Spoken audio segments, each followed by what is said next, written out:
Today we have Kemet versus Christians. And on our panel, we have for the Christians, Robert Stewart, Alan Jones, Brian 12 Smith, and for Kemet, we have Tehuti Forever and Jabari Osaze.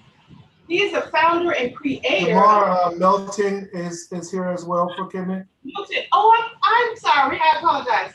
I didn't see you there. Jamar Milton for Kemet also. And I was just introducing Jabari Osaze, who is the founder and the creator of the Shrine of Mayat that's located in Harlem, New York.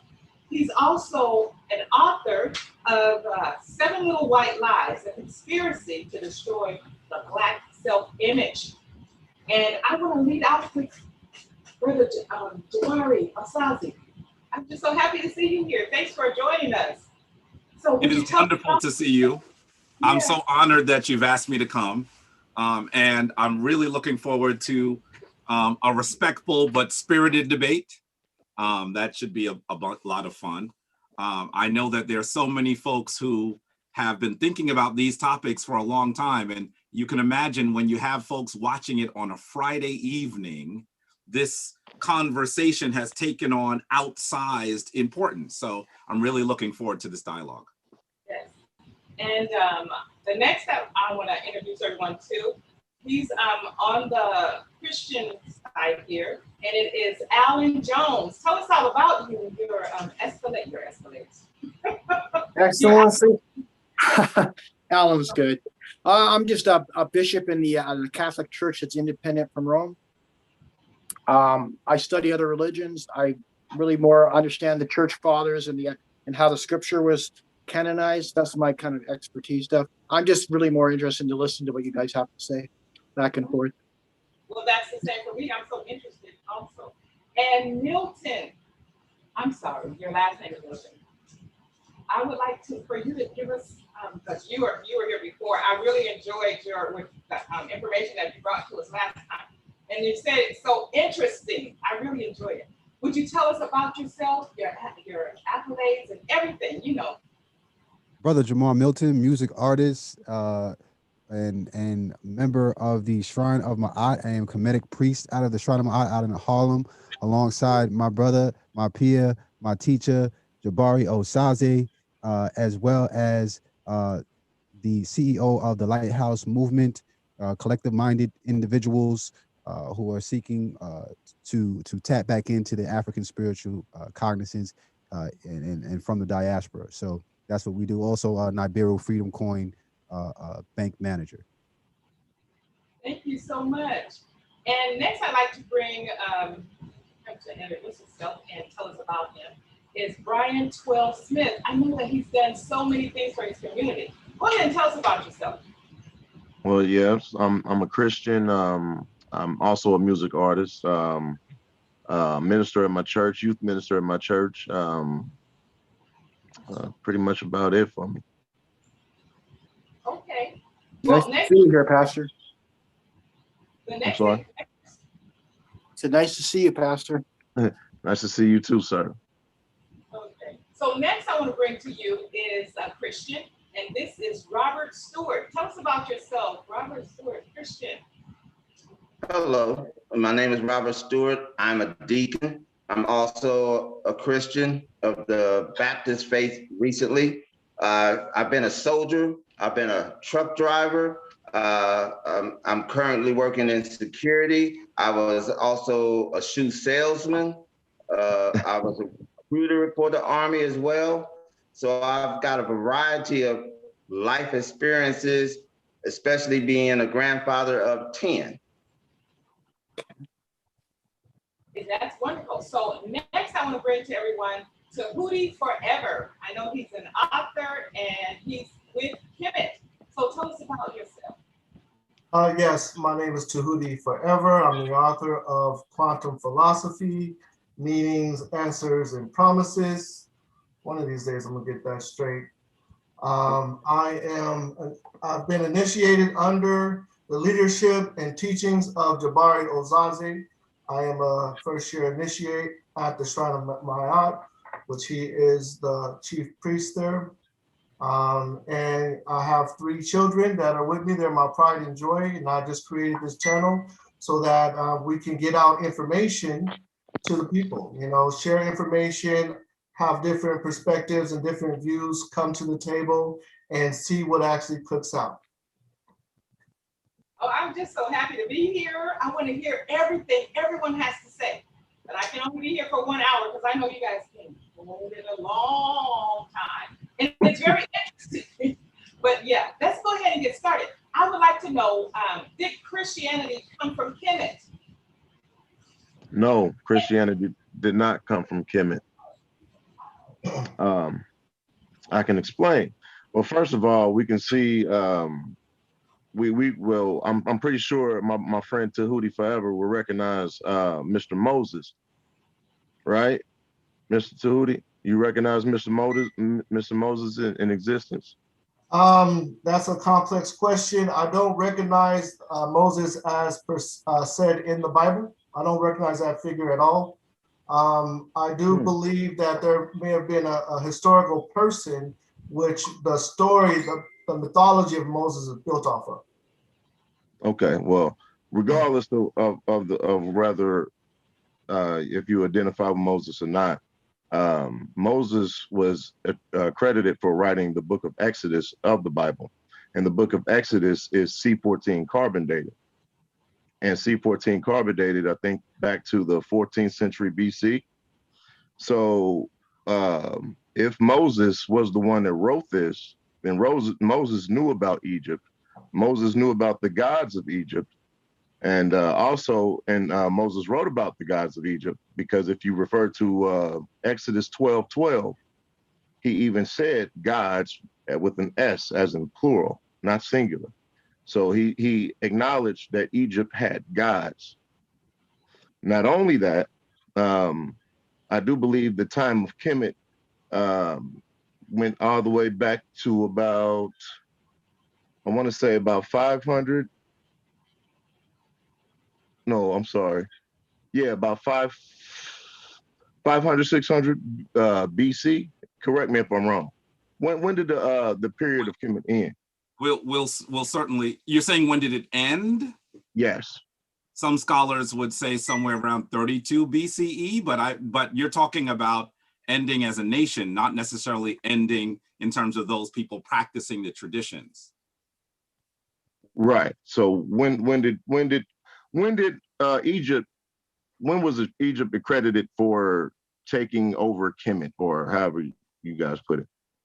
I'm sorry, I've been talking to Hootie, so maybe the information might be a little messed up, but he told me that Kemet is different from Egypt. So Kemet and Egypt are separate, correct? Okay, if Kemet and Egypt are separate, when did Kemet end and Egypt begin? I think I want you to finish your statement so that I can respond. Well, that's what I will, but I want to know, when did Kemet end and Egypt begin? Entered Kemet in 332 BCE under the auspices of Alexander the Macedonian. Okay, so is that where you guys are attributed to, or is that just where historians attributed to? Can I ask you a question? Yes, sir. If somebody broke into your house right now and kicked you out, would it still be your house? Yes. Okay.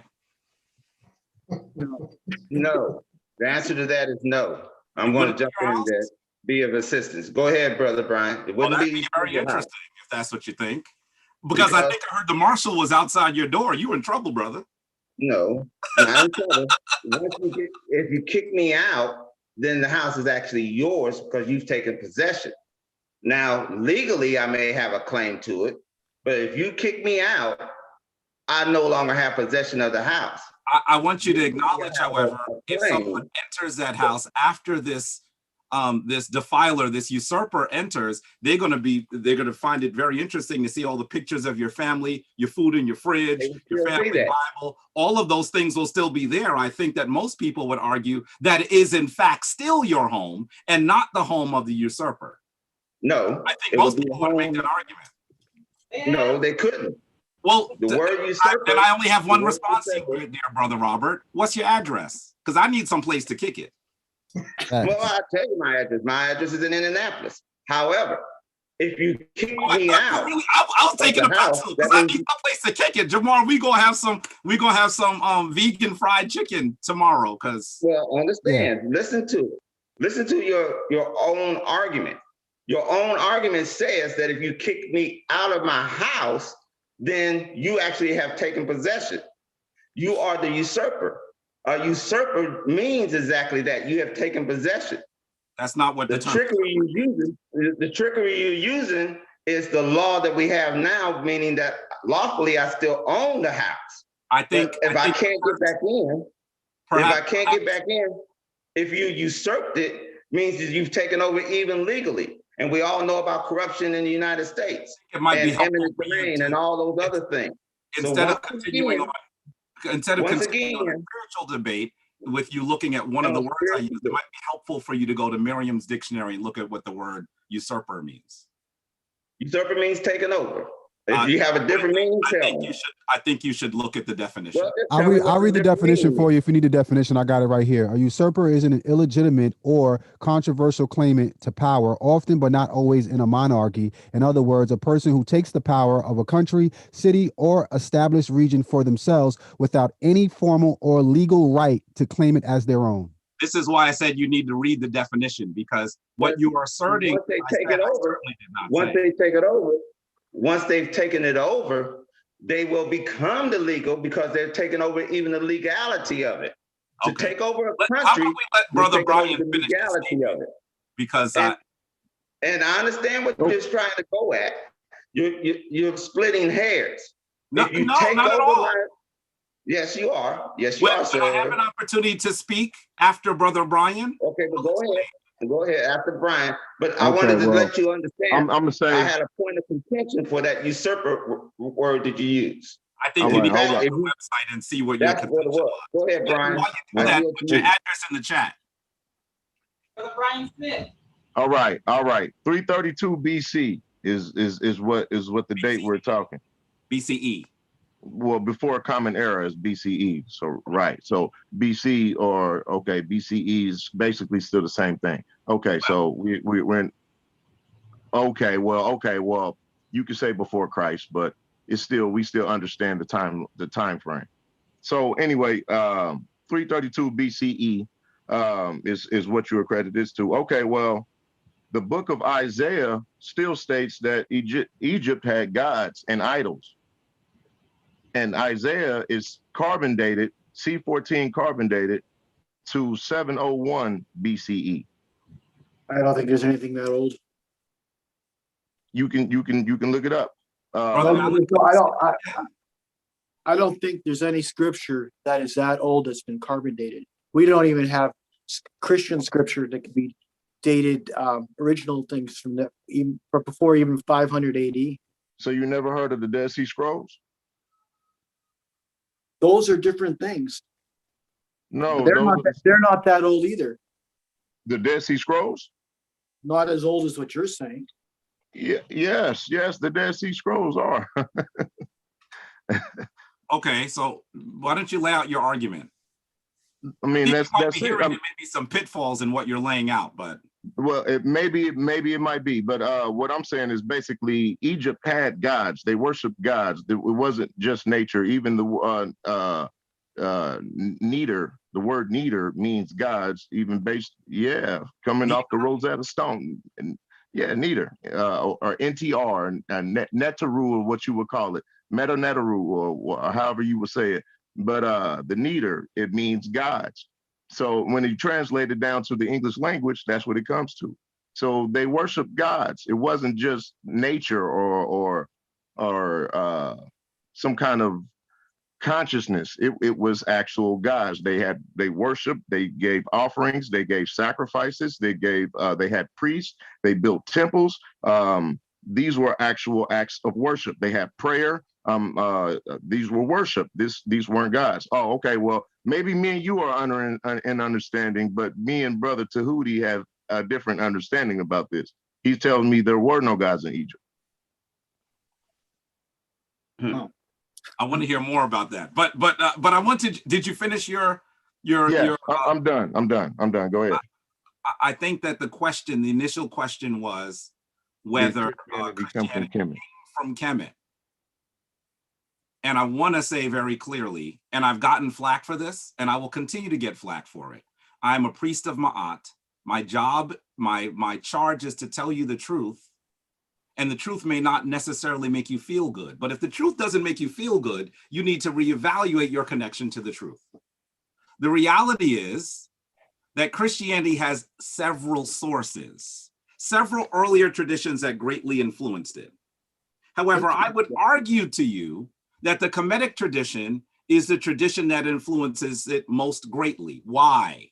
Well, if you look at the creation of the early Christian tradition, you'll see that it gets influenced directly from the Kemetic tradition, and also indirectly through the other traditions that became practiced in the rest of the Mediterranean that we often call the mystery traditions. Now, this is a bit of a complex argument. I've spent probably the last 30 years of my life evaluating it. And so I would love to give you some of the high points of it. But before I even do that, I want to even say that I know our dear brother Brian Smith started by trying to tell us that that Moses was the author, the person that put together the first books of the Bible. And I just want to just clarify for him that biblical scholars don't even say that anymore. You don't have to listen to me, an African-centered scholar, tell you that that is not the case. Biblical scholars have relinquished that position for decades. Let me give you a source. It's not just Jabari's opinion. Let me give you a source. I'm going to share something really quickly.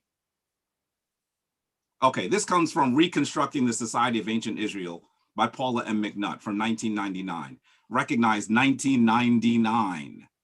Until the last several decades, historians of ancient Israel have tended to begin their accounts of Israel history with the so-called ancestral or patriarchal period, dated variously to the Middle Bronze Age, Middle Bronze II, or the early part of the Late Bronze Age. The underlying these histories is a general assumption that the traditions recorded in the book of Genesis about Abraham and his descendants, those in the remainder of the Pentateuch about Moses and the Exodus from Egypt, and those in Joshua and Judges about the conquest and settlement preserve some historical evidence of a period preceding the birth of Israel as a nation and the end of the early Iron Age. But it is now generally recognized that there is nothing specific in the Genesis stories that can be definitively related to known history in or around Canaan in the early second millennium BCE.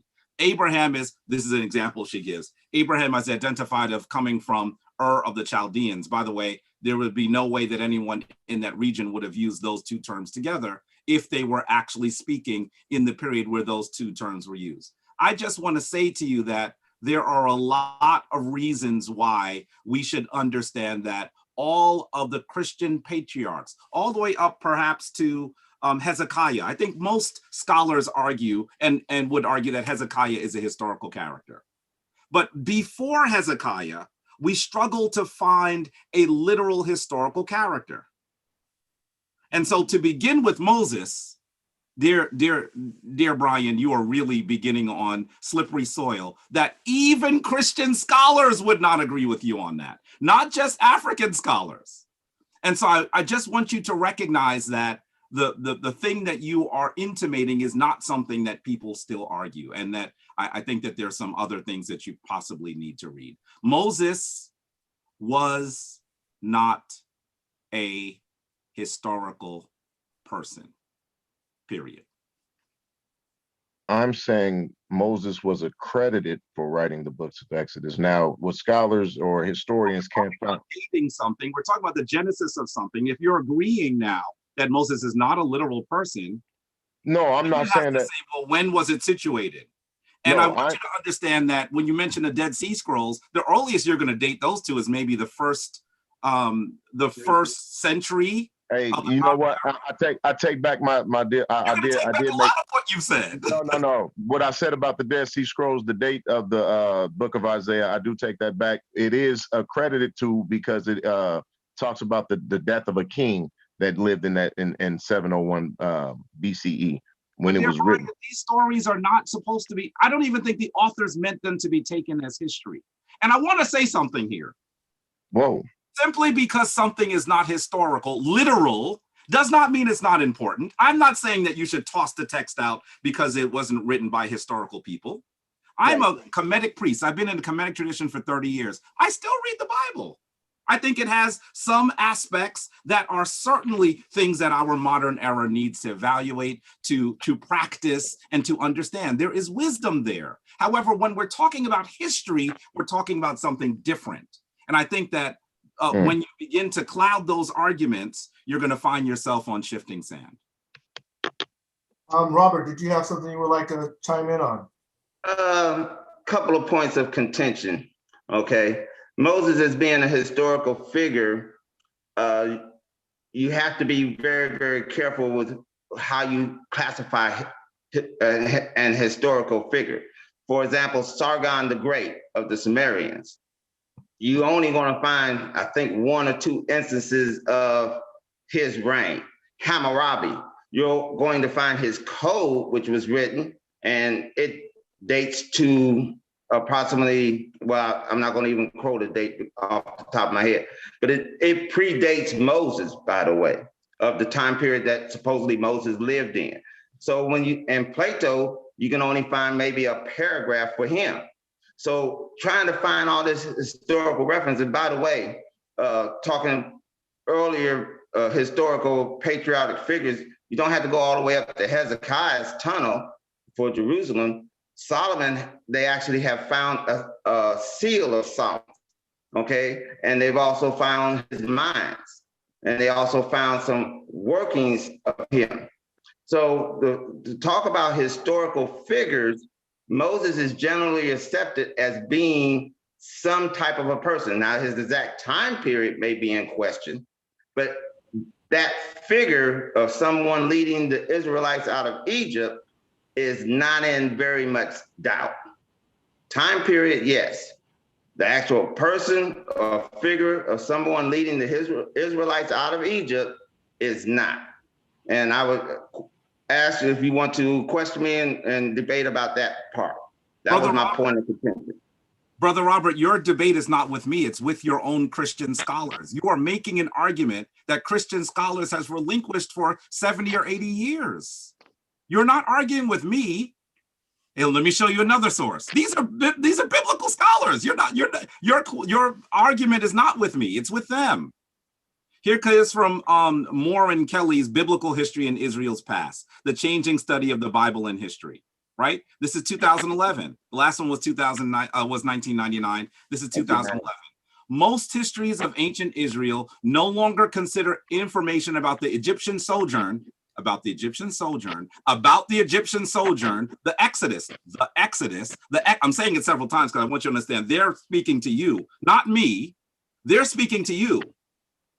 And the wilderness wanderings in the desert for 40 years, they no longer find this information recoverable or even relevant to Israel's emergence. Most important is the fact that no clear extra-biblical evidence exists for any aspect of the Egyptian sojourn, Exodus, or wilderness wanderings. I'm going to say to you, dear brother, that you know, sometimes when I speak to folks who are in Christianity, and I want to be really clear, my family is still Christian. I have no enmity for you whatsoever. But the challenge that I have is when we try to make things literal, we have a lot of problems. I think that you could read all of the first 5 books of the Bible and find things that you should absolutely peg yourself morally on. Now, I'm going to challenge you because there are other things in there I think are difficult. But I think that there's much there that you should peg yourself morally on. Tonight's discussion is about history. We didn't have this conversation at 12 noon at Abyssinian Baptist Church in the pews. This is a historical dialogue. And if you're having a historical dialogue, your gripe is not with Jabari Osaze. It is not with Sen Tehuti Forever. It is not with Abu Jamar. It is not with anyone sitting here. It is with the biblical scholars who have done the archaeology that you have purported to have studied. They are not saying what you are saying. And I want you to understand, that there are so many anachronisms in the so-called Israelites period in Egypt that once you start studying it, you're going to realize that it is not historical history. They're describing cities that didn't occur, that didn't exist at the time. You notice that they talk about Pharaoh. Almost every Kemetic king, known as Nsutbit, had 5 names. They didn't give you one. They talk about using things that just didn't exist at certain times. Point of contention. I want you to understand that if you're talking about history, you're having a challenge. Now, if you want to talk about the value of the text, that's a whole other debate that probably Jabari Osaze and the 2 other esteemed brothers that I just mentioned would not be sitting here for. But we're here because we're going to talk a bit about history. Point of contention. The point of contention. Notice I did not say it was a historical fact. I said that it's considered historical relevance. That's the point of contention. It uses the word not relevant. Understand what I'm saying, brother. You understand what I'm saying? I'm not saying that I'm going to pinpoint a birth and a death to Moses as far as like Abraham Lincoln. He died in 1865. I'm not saying that. Never have been. What I was saying was that there's somebody that brought Israelite out of Egypt. We're going with the Moses character just for convenience because somebody led them out. They came from Egypt. Now, the question was, is Christianity coming from Kemet or earlier Egypt? The answer to that, Brian said, was no. And I'm going to give you the reason why no, 3, 4 different reasons. The first reason is, according to the Bible, he defeated the Egyptian gods. Why would he then try to bring the gods back into the same religion? He would not. Secondly, he supposedly is talking to God, getting his information from God. Even if you was a complete atheist and just said that Moses was making it up, if he's defeating the Egyptian gods, it would not make sense for him to bring those gods back into the same religion that he's making up, which, by the way, is Judaism, which then Christianity came out of. Third reason, if you haven't a guy make up a religion, why would he use a religion that he beat, supposedly? That makes no sense whatsoever, just off of common sense.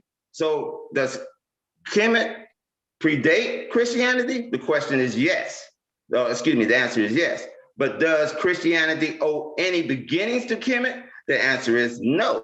They took no traditions from Kemet because they had no reason to take any traditions from Kemet. It would not make sense even in a straightforward argumentative way.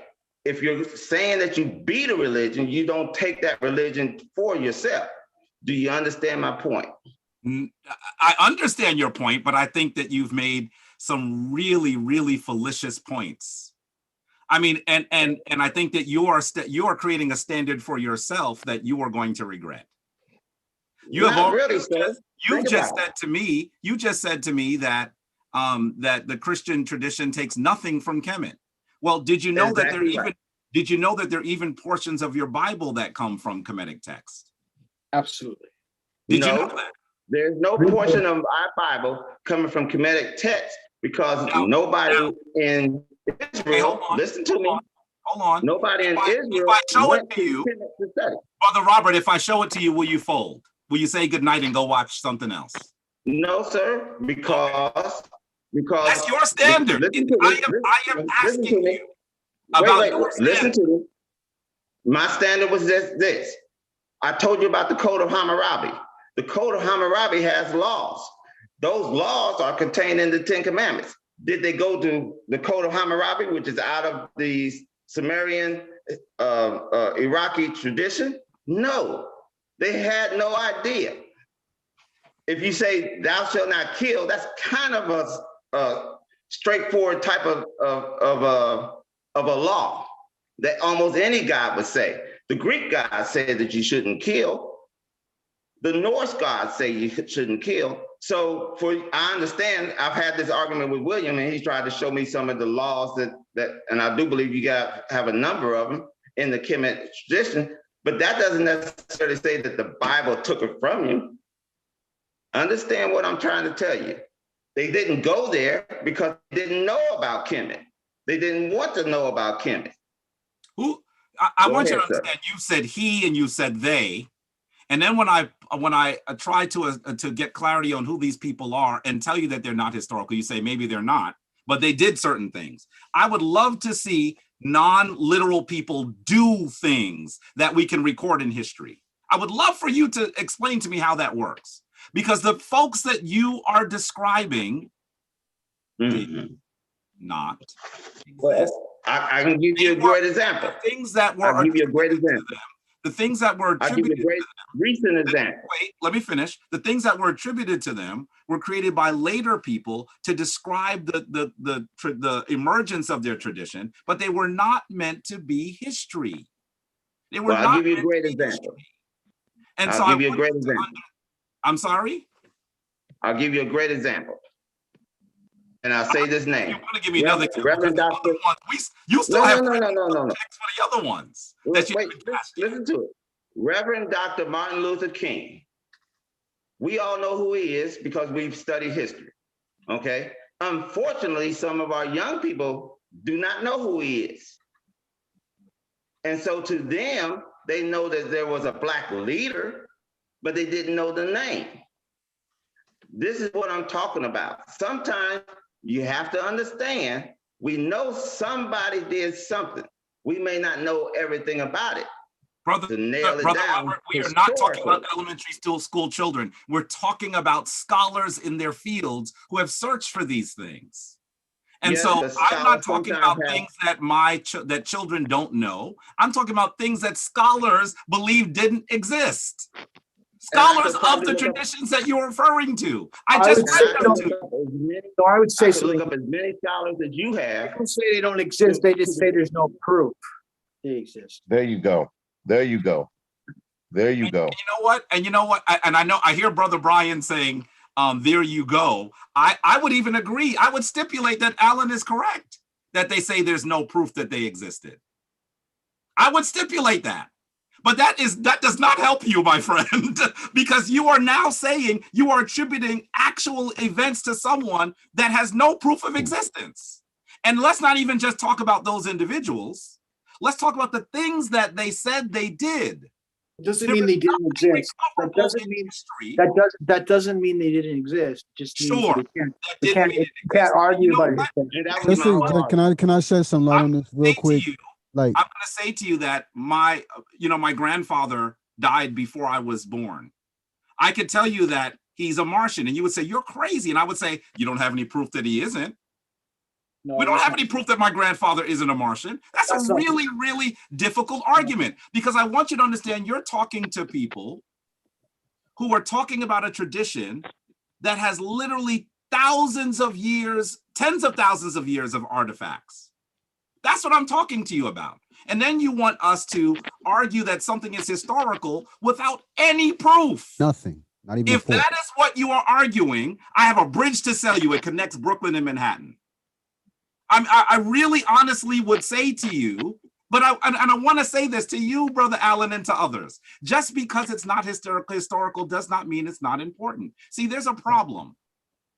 There was a period in the Christian tradition that occurred in the 3rd and 4th centuries where literalism was seeded, where there were individuals that said this story must be literal. And because you don't know those individuals that did that, you don't know that part of the development of the Christian tradition, all you've been reading is the Bible. The Bible does not describe the emergence of Christianity or Judaism at all. That's not true. All of it. And so, I would love to have that debate with you, but let me say, this is my point. My point is this: because you're not aware of the literalist that became the orthodoxy of Christianity, you are making arguments that the people that you are talking about, the early people that held those books and cherished them, they wouldn't make the arguments you're making. Yes, they would. No, you're 100% wrong. I would love for you to do something here. I've What's shown that, you, sir? I've shown you four You sources. showed me a I've scholar, shown a you couple. four sources, I can find and that. I have not seen I knew about this that. from you. Let's see some sources. Source Okay. up or My first source is strictly this. Historically, no. Show us the source. Show us the source. historically, you would have to say that the people that are named that have lineage would have to say, well, yes, that's where I come from, because I can trace that all the way down. Not at all. Not at all. So you want to say that they do you all believe that lie? Hercules? Do you believe that Hercules existed? No, sir, because No. I can prove Hercules has a Hercules did not lineage. exist. Hercules has a He lineage. didn't have- Full No, blown he doesn't. Of His course- lineage is Zeus. You guys need to do some more work and come back in another few Wait, years. wait. That's what I His said. lineage, his father was supposedly He's not Zeus. qualified. If his You are father is completely Zeus, out of your then depth. no, I'm not deaf, Hercules sir. has a lineage. No, Is his this gonna father argue- was Zeus. I think, Is this going to be an argument Zeus about is a god. terms for the whole thing? I would love for it not to be an argument about terms. I just want to can I say something real quick? I just want to bring something to your attention, right? In the biblical text, you know, when you read the story of Moses, you know, and you guys earlier said that Moses wrote the first 5 books of the Bible, right? He was accredited to doing all of that work, right? Correct. You know, I want to bring your attention to the book of Deuteronomy, specifically the 34th chapter. 34th chapter. Yeah, when it speaks. I already know what your argument is. When it speaks in reference to Moses' death, right? And when you look at this, you can clearly see that whoever is writing this, that it's clearly not Moses, and this is a third party that is writing about Moses' death. So now I don't remember any stories of Moses. Hold on, let me finish. I'm talking. I don't remember any stories of Moses resurrecting to write about his death. And I know when I look at the biblical text, when they wanted to use first person, they had no problem with doing that throughout the rest of the book. So why, when Moses is referring to himself, he's always saying Moses as if he's a caveman? When Moses was learned in all the ways of Egypt, according to the book of Acts 7:22, he was very well versed and one who was able to speak very well. So to sit here and say that Moses didn't take anything from Egypt, knowing he was raised in Egypt from the time he was a baby, so we know he took the language of the Egyptian people and he was learning in the ways of Egypt according to the scripture, it blows my mind how you could say that, how he doesn't have those customs. That's like saying, oh yeah, you're from New York, but you don't have a New York accent, even though you've lived there all your life. You're going to pick up something. So, you know, explain to me who wrote the book of Deuteronomy about Moses' death if it was not Moses. And why would you say that Moses wrote all 5 books if it wasn't Moses? Like, nothing of what you're saying makes sense according to what we're looking at in the biblical text, because it does say Moses. It doesn't say I like the rest of the book. You know, there's something that came across, and I kind of wanted to hear what the rebuttal was. So Alan Jones said something about, you know, the information that Jabari was given doesn't mean that the person didn't exist. And I kind of wanted him to go in on what he was saying in reference to that. Okay, well, I was going to say, I was kind of agreeing with you guys. The way I look at scripture now is different because of what scholars tell me. So, but what I understand from the ancient people didn't take these things literally. And so I understand that. And that's because we just know that now, right? So that's all I was saying is it doesn't matter to me if Moses existed or not, okay? Doesn't matter Adam and Eve didn't exist or not. The teaching that we have from the tradition is important. I remember asking a rabbi if Adam and Eve existed, because who would believe that? So, you know, it made me think, because I didn't know their tradition as well as they know their tradition. So, but it doesn't matter to me. I mean, I still believe that Jesus existed as a person. Maybe not so much what we have in our Western mind of who he was, but I still believe he existed as a person. But there's more than one Christ figure or Messiah figure in that time. So you have to understand that's what history says. That doesn't matter to me. The teaching's still important, and as a Christian, I still believe that there was the Messiah or Christ, that Jesus in the New Testament is something that I want to follow his teachings. more than saying following the teachings of the church about Jesus, I'm more interested in what Jesus had to say. Robert? So you don't Okay. have to be literalist to be a Christian. All right. To answer the young man's question about Moses and Deuteronomy, number one question that I would have to ask him to show him, he has a great fact, but he has a wrong conclusion. I need an fact answer, of not a it question. is- Wait, Go ahead. listen to me, sir. The fact is, Moses died on a mountain and no man saw him die. So he could write all of this Deuteronomy because all of that, because he knows he's going to die on the mountain. He went up to the mountain to die. So there's nothing written in Deuteronomy that you can just say, well, he died before he wrote. That was You read written. Deuteronomy? Now I'm we're really feeling suspect. It I'm reading describes it right after now. his Wait, death. sir, I'm It reading talks it right about now. after his And I'm death and gonna where show he you. was buried at. Deuteronomy. No, Wait you a minute. cannot show where I don't he's think he buried read at it. I because think we need to open his shirt. You're gonna see it. nobody knows. Maybe he's trying Nobody to knows make where he was it buried. look bad. Brother Brian, you better speak to your boy. Talk to your boy. I mean, wait, have you read Let Deuteronomy? me say something. Let me say something real quick. I've pulled it up right here. It says it right here. Okay, he could write all of that before he went up to the mountain, and Verse nobody 30 knows how long verse- he was So on the mountain before he Chapter died. 34, Jamar, verse wait, 6 nobody says knows he where was he was buried buried. in the valley Jamar, in the wait, land of Jamar. Moab, opposite Beth Peor. But It listen, tells you where he was. Jamar, wait a minute. What Tells Robert him has that you're on just a said, mountain. what But no, Robert has the just Bible said says- is that the the Bible Savior of says- the Hebrews is a liar. That's what he just said. Pretty much. No, That's No. what you just said. Pretty much. the Bible says. You just but said no that man- Moses is a wait, liar. listen to it. Alan, you need to No, speak to listen to it. Ryan. You need to Let speak to Robert. me finish. Y'all should have had a The group scripture meeting before says y'all came on here and got an overall Get on the consensus call. of what y'all You doing. just said Move. Moses is a liar. You overtalking me. Here we go. The scripture says he was 120 years old when he died. His eye was not been natural basic force was not abated. But no man knoweth of his sepulcher unto this day. Nobody knows where he was buried. Why God did is you the one skip, that why did you buried. skip verse 6? Why did you skip verse 6 where it says, and he's buried Actually, I went in up the to valley? verse 6. Hold on, because you don't I set went a up verse. to, no, you got a good whole point. verse. You got a good point. Hold on. didn't Yeah, I skip know verse I got a 6. point because you skipped over the part where it says, and he's buried in the valley in the land of Moab, opposite Beth Peor. That's pretty descriptive, But brother. no man All knoweth. You got to finish the scripture. But no man knoweth of the sepulcher unto this day. That That's doesn't how help the you, scripture Robert. I can read. It doesn't help and you at that's all. verse Help you. That does not help you. That does You're help reading me. something that God doesn't is the help one. you. They're even saying God up is to the this one that day. buried him. God Brian, was the one that Brian, buried him. Nobody knows where he was buried. Brian's No been man. trying to chime in for a moment. Let's give him the floor. All right. Well, the question was, did Christianity take anything from Kemet? I'm gonna say no. All right, let me just get this point right here. Christianity is just based on the fact of the death, the life, the death, and burial and resurrection of Jesus Christ. Period. It's based off the event. We can take the whole Old Testament and push it to the side because the Old Testament of the Bible is a bonus. What our faith is in is Jesus Christ and the fact that he existed, he lived, he died, he resurrected.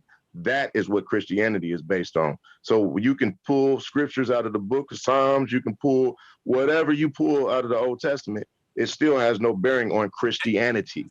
How does Jesus Christ exist if Moses, Noah, and all of his fathers did not exist? I need you to explain that. But those were his fathers. The fathers No, of the I tradition understand. is what he's referring to, Mike. He's a descendant. Let me be He's a descendant of Abraham. He is a descendant of Moses. He is a descendant of Noah. He is a descendant of all of these individuals that we speak of. How does he exist, but his great, great, great, great, great grandparents never existed? Explain that. Break that down. It never said that Moses was a father of Jesus. It never says that. Actually, he's of a different tribe. Let me be of assistance, Brother Brian. Go ahead. Your question is moot there because he said, just take that out of the consideration. He didn't say that we wasn't following all of that. What he was saying was Christianity is based on Jesus Christ. That was what the question was. So you took his question out of context, brother, trying to say, well, oh, Jesus had to exist because his forefathers exist. We weren't disputing any of that. Understand what we were exactly disputing. Christianity is based on Jesus Christ. Has no bearing on any other religion because no other religion had anything to do with Christianity. Moses, by virtue of being Moses, would not take anything from Egypt because supposedly the God defeated all of those gods. And even if it didn't, remember my main point was that why would he take something from something that he supposedly defeated to make it into their religion? He did not. No Israelite went back to Egypt to study because they stayed in Israel. No, Moses, of course, learned, but he didn't take anything from Egypt. Just because he learned the Egyptian language doesn't mean anything because he forego all of that. 2 points. Not understand. That's the point. 2 Now, points. go ahead. First of all, I want you to just take a note here, maybe a time code, family, and recognize that 2 Christians are saying you can discard the Old Testament. No, they didn't say we discard. That's what he said. He said all that we don't even deal with that. We only deal with the New Testament. Ryan said you could. I use a fancy word. He said throw out. That's what he No, said. He said put it to the side. And by the way, I want you to know. I want you to wait a minute. And I also want you to recognize that as you say that, I mean, listen. This is where you're in a disadvantage here. You're talking to someone who was raised Christian, who studied Christianity as a Christian, and then studied Christianity as someone who was not a Christian. So, and you know very little about the Kemetic tradition. You're asking me questions about things that most people would know. So you're at a real disadvantage. But I want you to also recognize that as you talk about the things that you're referring to, if you're going to discard the Old Testament, then you've discarded the 10 Commandments. Facts. I mean, I don't understand how you think you can do this. There's a reason why they give you the entire book. Once again, and let's go. Here's my second point. Hold on. Because Christians always took that literally. They didn't. Let me. Here's Thank my you, second. Alan. Here's my second point. Here's my second point. And I want you to also recognize the Kemetic side is the only one that's even giving you sources. I don't know what the stuff they're reading isn't even helping them, the stuff that they're Googling. But we're on our phones, man. We ain't on the computer. I want you to recognize that as you look at this, the early Christian fathers acknowledge that there are things that came from earlier traditions. The early Christian fathers do so. Listen to St. Augustine. By the way, remember I told you about those people that made things literal in the 3rd and 4th century? This is one of those individuals. Right? Okay. He says, that which is known as the Christian religion existed amongst the ancients and never did not exist from the beginning of the human race until the time when Christ came in the flesh, at which time the true religion, which already existed, began to be called Christianity. And I want you to even go, I want you to go, you could laugh all you want. This is a saint in your tradition. He is one of the most important seminal figures in Christianity. And the reason why you're laughing, dear brother, is because you haven't studied Christianity. You've just read the Bible. Without St. Augustine, some of these individuals that I'm mentioning, you would not have that Bible in your hand. Let's go to another person. How about Justin Martyr? Slow down. You got a point of contention here. I'm not finished. I'll finish it and I'll let you speak. This is what Justin Martyr says. He says, when we say that Jesus Christ was produced without sexual union, was crucified and died, and rose again, by the way, if you don't know, I'm talking to you, Brian. Let me just ring your bell and know I'm talking to you. And ascended to heaven, we propound nothing new or different from what you believe regarding those who you call the sons of Jupiter. For when you say that Dionysus arose again and ascended to heaven, is it not evidence the devil has imitated the prophecy? I want you to be really clear that early Christians contended with these things, struggled with these things. And the reason why you don't contend with them and struggle with them is because you don't know the history. The reality is that all of the things that you mentioned, Brother Brian, that you said are based, that Christianity is based on, there were many traditions that before it that were based on it. The first of those traditions is an ancient Kemet. And if you look at those people who practice those other traditions, they will tell you that their tradition comes from Kemet.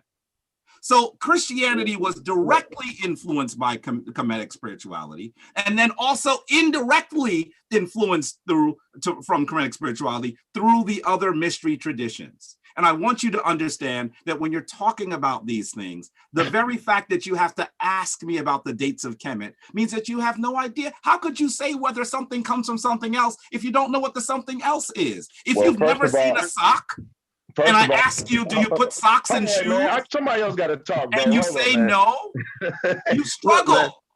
The reality is that in order to have this discussion, let me finish. I got 4 points of petition there. In order to have this discussion, what you should do is you have to be really familiar, not just with the Bible, but with the history of the Christian tradition, the history of the Bible. And also, because we're talking about Kemet, you need to be familiar with the history of Kemet. If you're not familiar with either of them, I am. But the things that you said, brother. Well, only reason why I asked you that is to make sure that you said that. I didn't want to go off and say something that you didn't even agree with. So I wanted to make dates. If you have to ask, listen, Brother Brian, you said 332 BC. You said 332 BC. I was going to say 330 BC. See, that's the difference. I wanted to make sure you was under.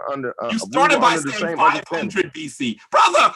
This is on tape. This is being taped. Please don't do that to yourself. Just say that you have more work to do. You started saying 500. You said, I don't know, maybe it's not 500. And then you did that for a reason. I did that all on purpose. The reason, there is a reason you did that, because you have to do more research. That's the reason. Tehuti, please tell your brother friend that I am very familiar with the Kemet and history of Kemet. We debated, me and Tehuti have been in discussion with this for let me ask you a question. 5 years now. Can I ask you 3 questions that anyone who is even familiar with ancient Kemet would have an answer to? A set. No, I want to ask you 3 questions. I'm not even talking about the spiritual tradition. I'm talking about history, right? If I ask you 3 questions about the Kemetic tradition, and you cannot answer any of them without Googling, look at his eyes, look at his eyes shift, look at the camera, look at the camera. I got my dog here, man. I'm teasing you now. If you can't answer them, then will you agree that you don't know enough? I'm gonna say I don't know everything about Kemet off the top. No one knows everything. I'm saying these are simple questions. Okay, ask me the simple questions. Okay, I want you to give me the date that most scholars would argue the first king of Kemet actually unified the land. I know the first king of Kemet was Narmer, and I don't know when he actually unified the land. Okay, I know you're 0 for 1 so far. Can I go to 2? No, because that really varies kind of a specific question. But go to 2. But no, it is a specific question. But my point is, anyone who has studied Kemet, anyone who's watched some documentaries on TV can answer that question. No, I watched documentaries. I couldn't answer it. Dialogue. Mm-hmm. What's question 2? You ready for 2? Yeah. You sure you're ready for 2? Go ahead. Okay. There is a book, and I'm getting to both you and Robert on this one. There is a book that most scholars argue is the source or one of the sources for Book of Psalms. It is a Kemetic text. Please name it. I know I don't know it because I know you don't know it. I'm asking Brother Brian. You're in trouble, Brother Robert. No, I'm not in trouble because I have not heard of any scholars. Look at Brian's eyes. You see the screen on his face. He's searching for the book. Brother, I asked you it in a way that means that you're going to struggle with Googling it. You are now 0 for 2. You are now 0 for 2. Who are you talking to? I'm probably asking. I'm talking to you, Brian. About United States I was listening to Brother Robert. Hold on. What was the question is specifically for you. Okay, now what was the question again? Go to number 3. Question 3. We need question. Yeah, go to 3. Question. Do you not want me to go to 3, Brother Brian? No, what was 2? Go to 3. I'm sorry? Well, he wants 2 again. Okay, question 2 was, most scholars actually agree that there is a Kemetic text that is one of the sources of the biblical book of Psalms. Name the book? A Kemetic text? Like a whole text, not just like hieroglyph. Okay. What do you mean? And I Hieroglyph mentioned is this the last is time. a I writing mentioned this the form. last time. I told him this one. I know you must have mentioned it, Jamar. Yeah, I did. Brian. I don't know. Maybe the Book of the Dead. Oh no, Yeah. it is not. Here's Okay. my final question. Here's my final question. What is the name and the date? You could give me either of them, and I would say, okay, maybe you'll get half credit. What is the name of the and the date of the decree which was issued by a Roman emperor closing Kemetic temples? Issued by a Roman. You talking about Constantine? No, I'm not. Oh. You are now 0 for 3.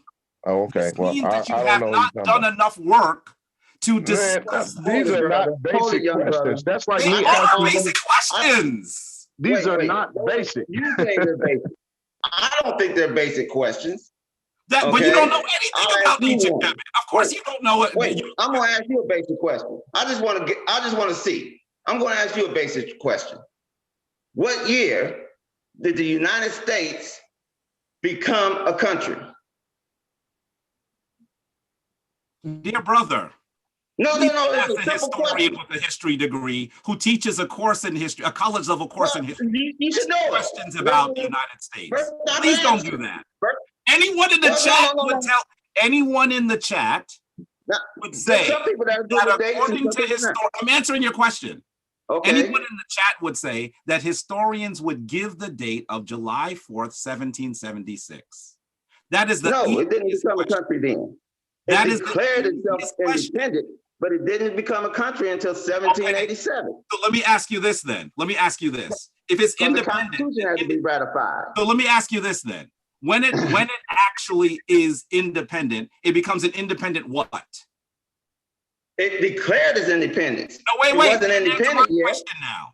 When it declares its did. independence, it becomes an independent what? What's the word you would use? It doesn't become independent. It declared itself independent, Yes, but it didn't okay, become I'm gonna independent. stipulate that until you're after the correct war finished. because you're trying to No, I'm not really- trying to do nothing. you're What I'm trying to splitting show hairs. you, this You're is a splitting basic hairs. United States history question. And if you couldn't answer it as a historian, Dear brother, if that's a point of Dear contention brother. between two scholars, Dear because I know brother. a little bit about history. Dear brother. Let me finish. Dear brother, Dear the brother, date is on you your couldn't answer the currency, question my truthfully. friend. The date is on your currency. Can we A third grader would agree with my response. Can we get back to the subject real quick? Because I want to bring up something that I brought up last time. Hopefully, y'all had a couple of days. Y'all had a couple of days to try and figure it out. So I want to see, you know what I'm saying, if y'all picked up anything in response to the last time that I gave y'all this information. I'm gonna share my screen so y'all can see it. Because the brother said that they didn't take anything out of Egypt, like nothing, right? And I smoked them the last time. Hold on, brother. Please don't talk over me. You know I don't play that, right? So here we go. He said they didn't take nothing out of Egypt. And I smoked them with it. So I'm gonna bring up the same article. I'm gonna bring up the same article and I'm gonna read it. And I want to see what his response is gonna be this time because I didn't even read the whole thing. Now I'm gonna go a little bit further so that he can. So I want to hear his response to it. So let me share my screen real quick. And what I'm going to show you is some ancient Kemetic artifacts here that were found in Israel. Okay. And yes, the important thing to understand about these artifacts is that these artifacts are artifacts of ancient Kemetic deities.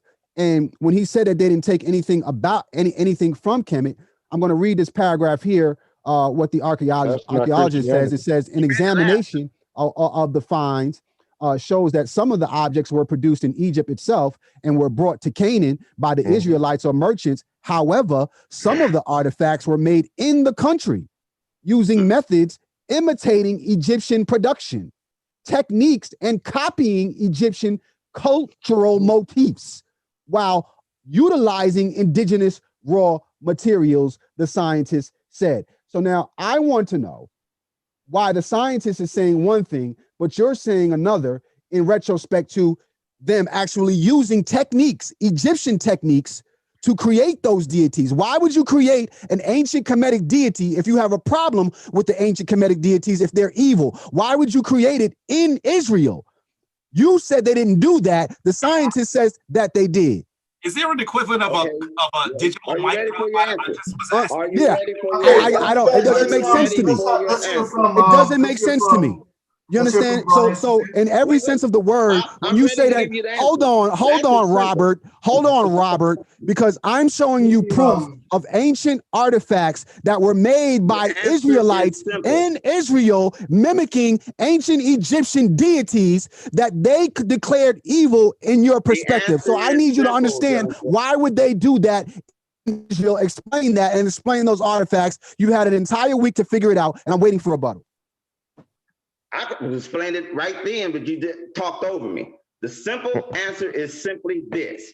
According to Jewish tradition, you're not supposed to make an idol. Those are people that fell away from the faith. And of course, you're going to copy how to make it if you're going to go to a different faith. But they didn't take that from Egypt as far as following Judaism. Your very argument says that since they found these Canaanite gods, well, obviously those are people that went to Canaanite gods. Those are people that went to Kemetic gods. Those are people that fell away from the faith. The faith. So you are here admitting. So you are admitting that there are some people in Israel. So you are admitting that there are people in Israel. Hold on. You said that they didn't take nothing. Right now, you're admitting you're recanting your story. You say that there were Israelites. Hold on. You saying that there were Israelites who then went away from the faith and were practicing ancient Egyptian customs in Israel. Now you're saying the reverse statement. Do you realize you're saying two different things? One statement you were saying they didn't. The other statement you were saying that they did. No, once again, you have Brian, did you want to interject? I understand what you guys are saying. Did you want to interject, Brian? No, go ahead. Brian, let me be of assistance. Brian Smart. Yeah, let me be of assistance. No, don't think it's We are a Christian, the United States is a Christian country. However, there are people here that believe in Muslim. The majority of the Israelites believe in Judaism. Some people then reverted back because he obviously said that these were not of the same time period of the mythical person, since he doesn't want to say the historical person, of Moses. They didn't take nothing from Egypt for Judaism. That is the clear argument that we're arguing. He's going back to somebody who didn't believe. He might as well have said, well, they found Canaanite Baal gods in Israel. Is he going to say that they took the Canaanite gods? No, Israelites never took the Canaanite gods. Okay, Mr. Allen Jones, I saw your hand up a while back. I just wanted to say the United States was not a Christian nation, nor was it ever created as a Christian nation. In fact, no, it wasn't. Founding fathers, or some of them are Masons, and I forget the term of what beliefs they had, but the United States was not founded as a Christian nation. No, it's a secular nation. And Himneter Tepi, please. I think that that's a pyramid on that dollar bill, brother. That's a pyramid on that. Just to be clear. I want you to just recognize something. I've asked you a few questions, and I'm so glad that Brother Robert was actually mentioning Israel and saying they took nothing away from it. Are you familiar with what scholars argue is the actual translation of the word Israel? No, I am not familiar of the actual translation. I thank you for your honesty. Outside, wait, let me finish. Let me finish my statement. Outside of the name Israel. Okay, that's fair. And I thank you for your honesty. I want to let you know that scholars argue that Israel means El persisteth. That El continues. That is not, understand I want to, wait, let me finish. Israel. And so, wait, please wait. Means something totally different. Please wait. I'm making a point. I then want to ask all of you, who is being represented in this statue? Too small. Who is being represented in this statue? I don't know. Okay. I want you to understand. Well, before I even ask you that, how about I ask you this? Who's this in this picture? Who is this? That's an easy one. Come on, y'all. Does anyone know? These I know pictures he's are a pharaoh. small. I can see the dressings of They're a very pharaoh. small, you said, Alan? They're too small. I can't see them. I'm on a phone. So Can I try to make it larger for you? I might not know the name, so I'm I not mean, you can look at the headdress, right? right. I came here not understanding the other side of the question. I just came here because I wanted to hear what you guys had to say. That's And fair. about, you know, so but That's fair. And I appreciate your humbleness. I really do. it looks like a pharaoh to me from the hat, but I can't really see. Oh, I'm glad you said it looks like a pharaoh. Brian, did you want to say who it was? No, I said the same thing. Looks like a pharaoh. I can tell by the headdress, the Robert? serpent Thank on the you. head. Robert? I'm still looking up the name of Israel. You can do that, but there's a reason why I've asked you that. And I'm glad that you said that it looks like a pharaoh because of the headdress. Not just the beard. And the beard. Right. Robert, do you know who this is meant to represent? No, who is sir. that meant to represent? Okay. This is a statue of the deity, one of the chief deities of Kemet, known as Asar. Okay. The Greeks call him Osiris. Right. I want to say to you, first of all, if you cannot recognize a statue of Asar, you are in the wrong room. Okay, see you later. And I want you to. I'm going to tell you. But I want you to say. I wanted you to. By the way, I was trying to trick you, and you didn't even get tricked. Do you see that there's a title? I know that it's too small for Alan to get tricked, but can you see that this on my computer? There's a name of this photo. It says it's too small. I'm looking through my phone. We're looking through the phone. But the point I was trying to make, the thing I wanted you to understand is this is a picture of Asar. And the other picture, you might actually say, well, you know what? This must be Asar too, right? Wouldn't you believe that they must both be Asar? Look at the headdresses. Not necessarily. No, they don't look nothing You're alike. correct, not necessarily. But you can say that they're both wearing the same distinctive headdress. Can you say that? No, I couldn't say that. Well, there's a lot that you can't say. But I'm hoping. Isn't the different hats, the What upper is the kingdom and point? the lower kingdom? I can only see one kind of hat. This crown is usually meant to be the depiction of the ruler of Upper Kemet. Okay. And I want you to understand that the deity on the left, hear this, you're going to be very surprised. The deity on the left, this is a statue of the Canaanite deity El. Right. Canaanite deities and the Israelites took the names of the Canaanite deities, but not the deities. I want you to recognize that the Canaanites were attempting to create a deity that could mirror Asar. And then I want you to recognize that the Israelites. Wait a minute, that each of you have said the name Israel, Israel, Israel, Israel, Israel. And the name Israel is translated as El persists. Not necessarily. By the transitive property, my dear brother. I have a point. What you now should argue is that Israel is a tradition that celebrates Asar. No, it is not. First point of contention. I'm sure you would say it isn't, but the reality is you can't even you don't even recognize what Asar looks like. So you are once again out of your depth. No, I'm not out of my depth. You said the one on the left. Wait, listen the chief deity of Kemet. Listen to my argument. Robert, wait, let me finish. Listen to my argument. Let me finish and then I'll listen to your argument. I just want you to understand what I'm trying to say to you. And I know I'm teasing you and I'm jabbing you a little bit. No jabs this time.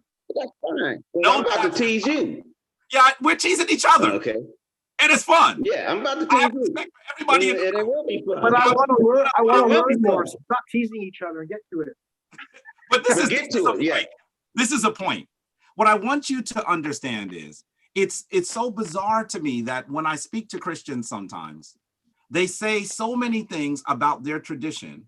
And often when I ask them questions about the establishment of the tradition, key figures, dates, places, they're not familiar with it because what they've done is they've read the Bible. And I'm not saying you shouldn't read the Bible. Of course, it is the chief book of Christianity. But if you are going to make historical arguments about the tradition itself, the Bible does not help you. You have to study the establishment of the tradition of Christianity. And the second thing that you must understand is this. That's That's only one apostolic. half of this. By the way, that's called apostolic tradition. That's fair. Got it. Now, let me say That- this to you. Let me say this to you. Now, this discussion is about Kemet and Christianity.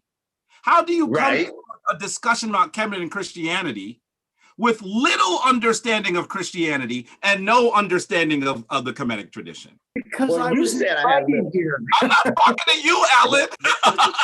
But listen to me. Listen to me. Be absolutely Listen humble to and me. clear about what you're doing. I'm talking about Brian and Robert. Whoa. Well, first point You of can't even contention. recognize a You said- star. Okay, I'm but just- just because I there's don't a reason recognize for the that. statue of a SAR doesn't mean that There's I a don't know reason who for a that. SAR Number is and I one- don't know the number one- history and the background of a SAR.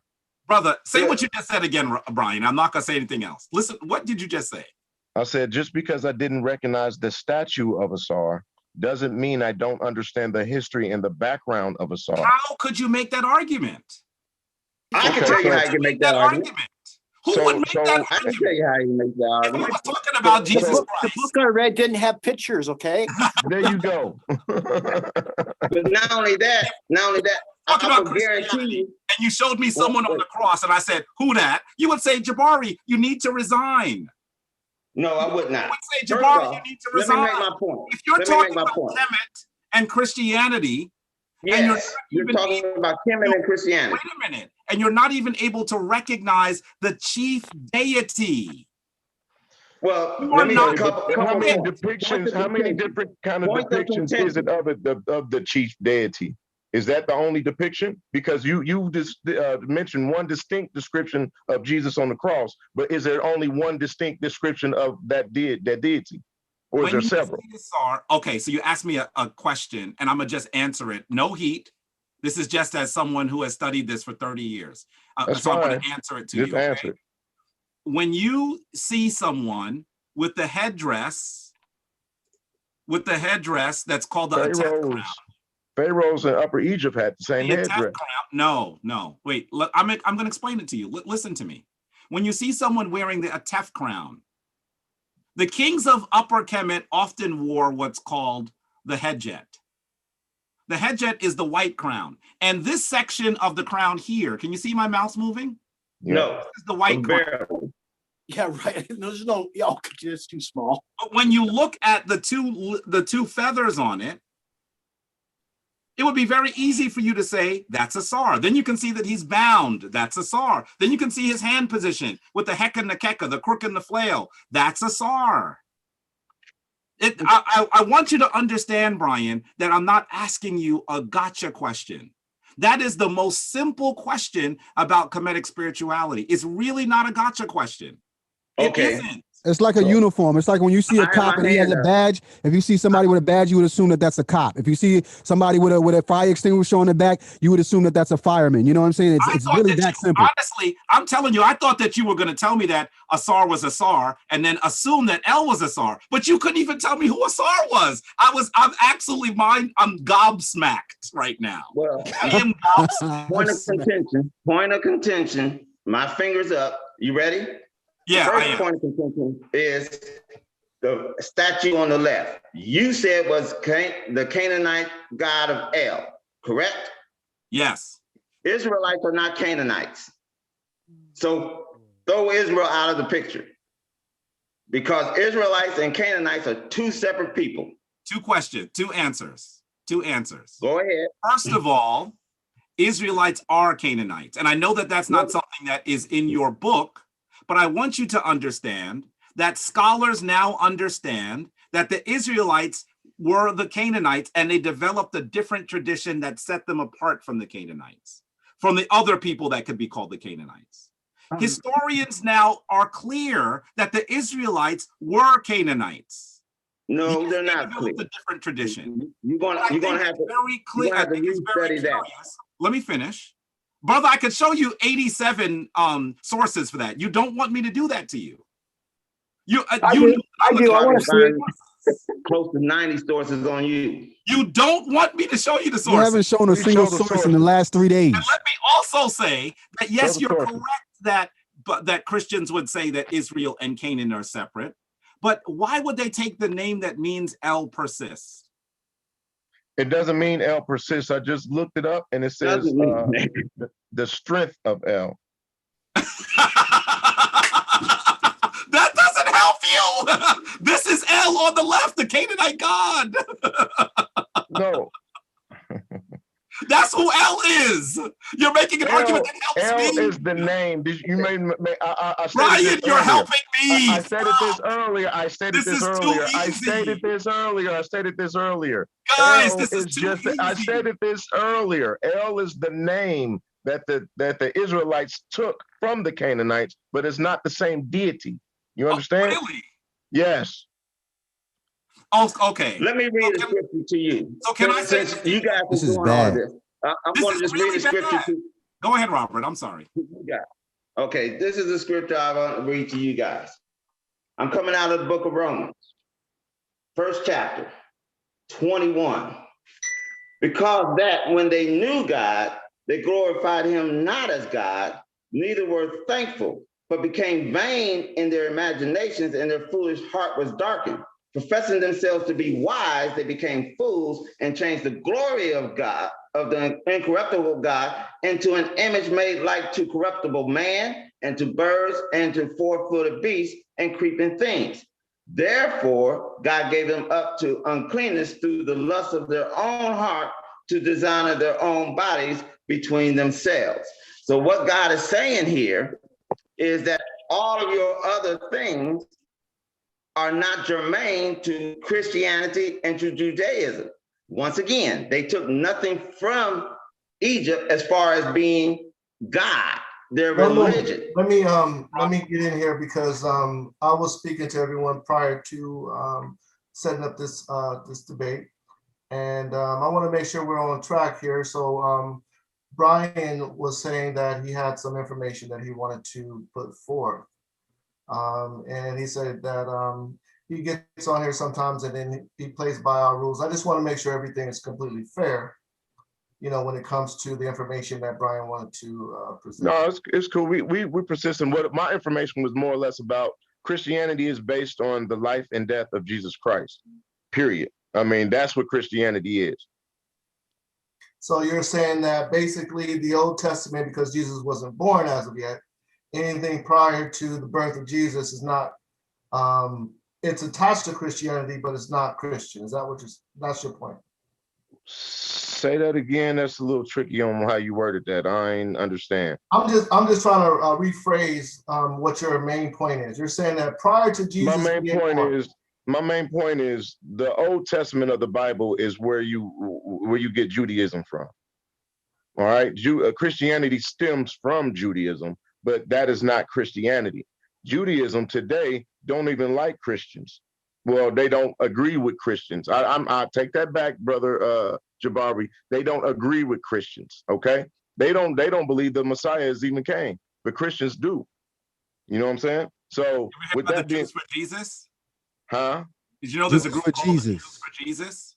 Yes, Exist. he knows that there's Jews that believe. That would be like us what he knows. I'm that would be asking. like Peter. Yes, Yeah, there he are knows. some Jews. I'm There are helping. some Judaisms who believe in Jesus. Some forms of Judaism. They're branching off today, but the traditional form of Judaism does not believe that the Messiah has returned. And that is correct. What he's talking about there's Messianic Jews. That would be like Paul and Peter in the Bible, to familiarize with it. Peter is what's called a Messianic Jew because he believed in Jesus Christ. The Sanhedrin that fought against Peter, that beat Peter, does not believe in Jesus Christ being the Messiah. So they're still waiting. That goes to the prophecy. Messianic Jew? Who's that, sir? I'm just repeating what you just said. Alan, I'm trying to stay still because I know you heard what he just said and you want to tell him, what did you just say? Peter, the rock of the church, the first pope of Rome, pope of Christianity. You couldn't use that term pope for Peter in the sense of literally like the father, the first church father. Christians, Catholics obviously believe he's the first pope, okay? But to be specifically 100% correct, since he never renounced Judaism. For example, he in Acts chapter 2, he went to the temple He went to the temple to still worship because the temple was still in effect during Peter's lifetime up until Christian, you have to 870 renounce AD. Judaism. No. Quit trying to twist Definitely not. words. No, I'm trying to Understand. understand. I'm not. That's what you said. You said he never renounced Judaism. No. Okay, he never renounced Judaism since you want to go there. He You is considered the first pope because Catholics include him in the popery. Actually, the popery extends back to Peter as being the first, according to Catholic Church tradition. You have to understand the tradition in its context. Am I correct Not there, understanding sir? in the context of history. What's that, for Peter or what? Peter went to Peter's the the temple. first leader That of the means that he was church, but still you can't worshiping call him pope. according to Judaism rules. So I just want to be clear, being that, Alan Jones is Catholic. What And a was bishop. your and a bishop? So he's speaking for the Catholics at this point. Is there anything you'd like to say in reference to what he was? Well, I'm not Roman Catholic, but you gotta understand, even Roman Catholic scholars know that Peter was the first leader of the church. The missionaries that came after the apostles, the first bishops. So Peter became, the tradition was that the Bishop of Rome was considered Peter because he succeeded him in office, not as apostle, but as bishop, an overseer. So can but that's the tradition. Can I ask a question? So if the rest of those individuals who were considered Peter, according to Robert, they're not Christians, they're actually Jews. No, they're Christians. Oh, okay. I'm just trying to understand because Robert said some stuff here that I'm not sure anyone. But they may not have understood that about themselves at the time, right?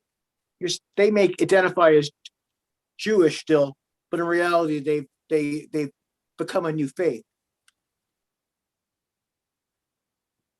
So I don't know how you could put your thumb up, Robert. I don't know how you could put your thumb up. What he's saying, you got to understand. No, I know what he's saying. I'm not sure if you know what you're saying. I know exactly what I'm saying, sir. Okay. In the practice of Judaism. You know what the difference in the practice of Judaism. You know wait. Let's just be specific. What the difference is? Alan has gone to seminary. And when you go to seminary, I'm self-taught and taught by priests directly, but that's basically the same thing. But I want you to understand that means that he studied more than the Bible. He studied history. Apostolic tradition and history. Yeah. So quit assuming that I've only studied the Bible. Say again. Okay, get your point out, Robert. I want to hear your point. I'm glad you're studying my book. Mm-hmm. Yeah, the point is this. In the early church, in the book of Acts, specifically chapter 2, they went to the temple, which is still practicing Judaism under Christianity because they was believing in Christ Jesus. That's how you become a Messianic Jew. Actually, I believe up in cities today in the United States, there are, it starts with S, and synagogues that believe in Jesus Christ, and they're called Messianic Jews. No, they're mostly Protestant evangelicals. They've adopted Protestant evangelical beliefs, and they came from the Jewish faith. They came from the Jewish faith.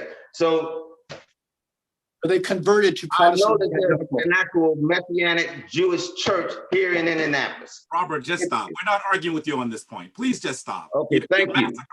Please just stop. Please. Yeah. Well, the point of it is this. I'm hurt for you. Well, my whole point is. You said that Canaanites were Israelites.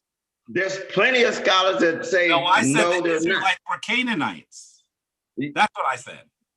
Well, it's obvious that Jewish people had a religion before. However, I'm going to say that there's a distinction.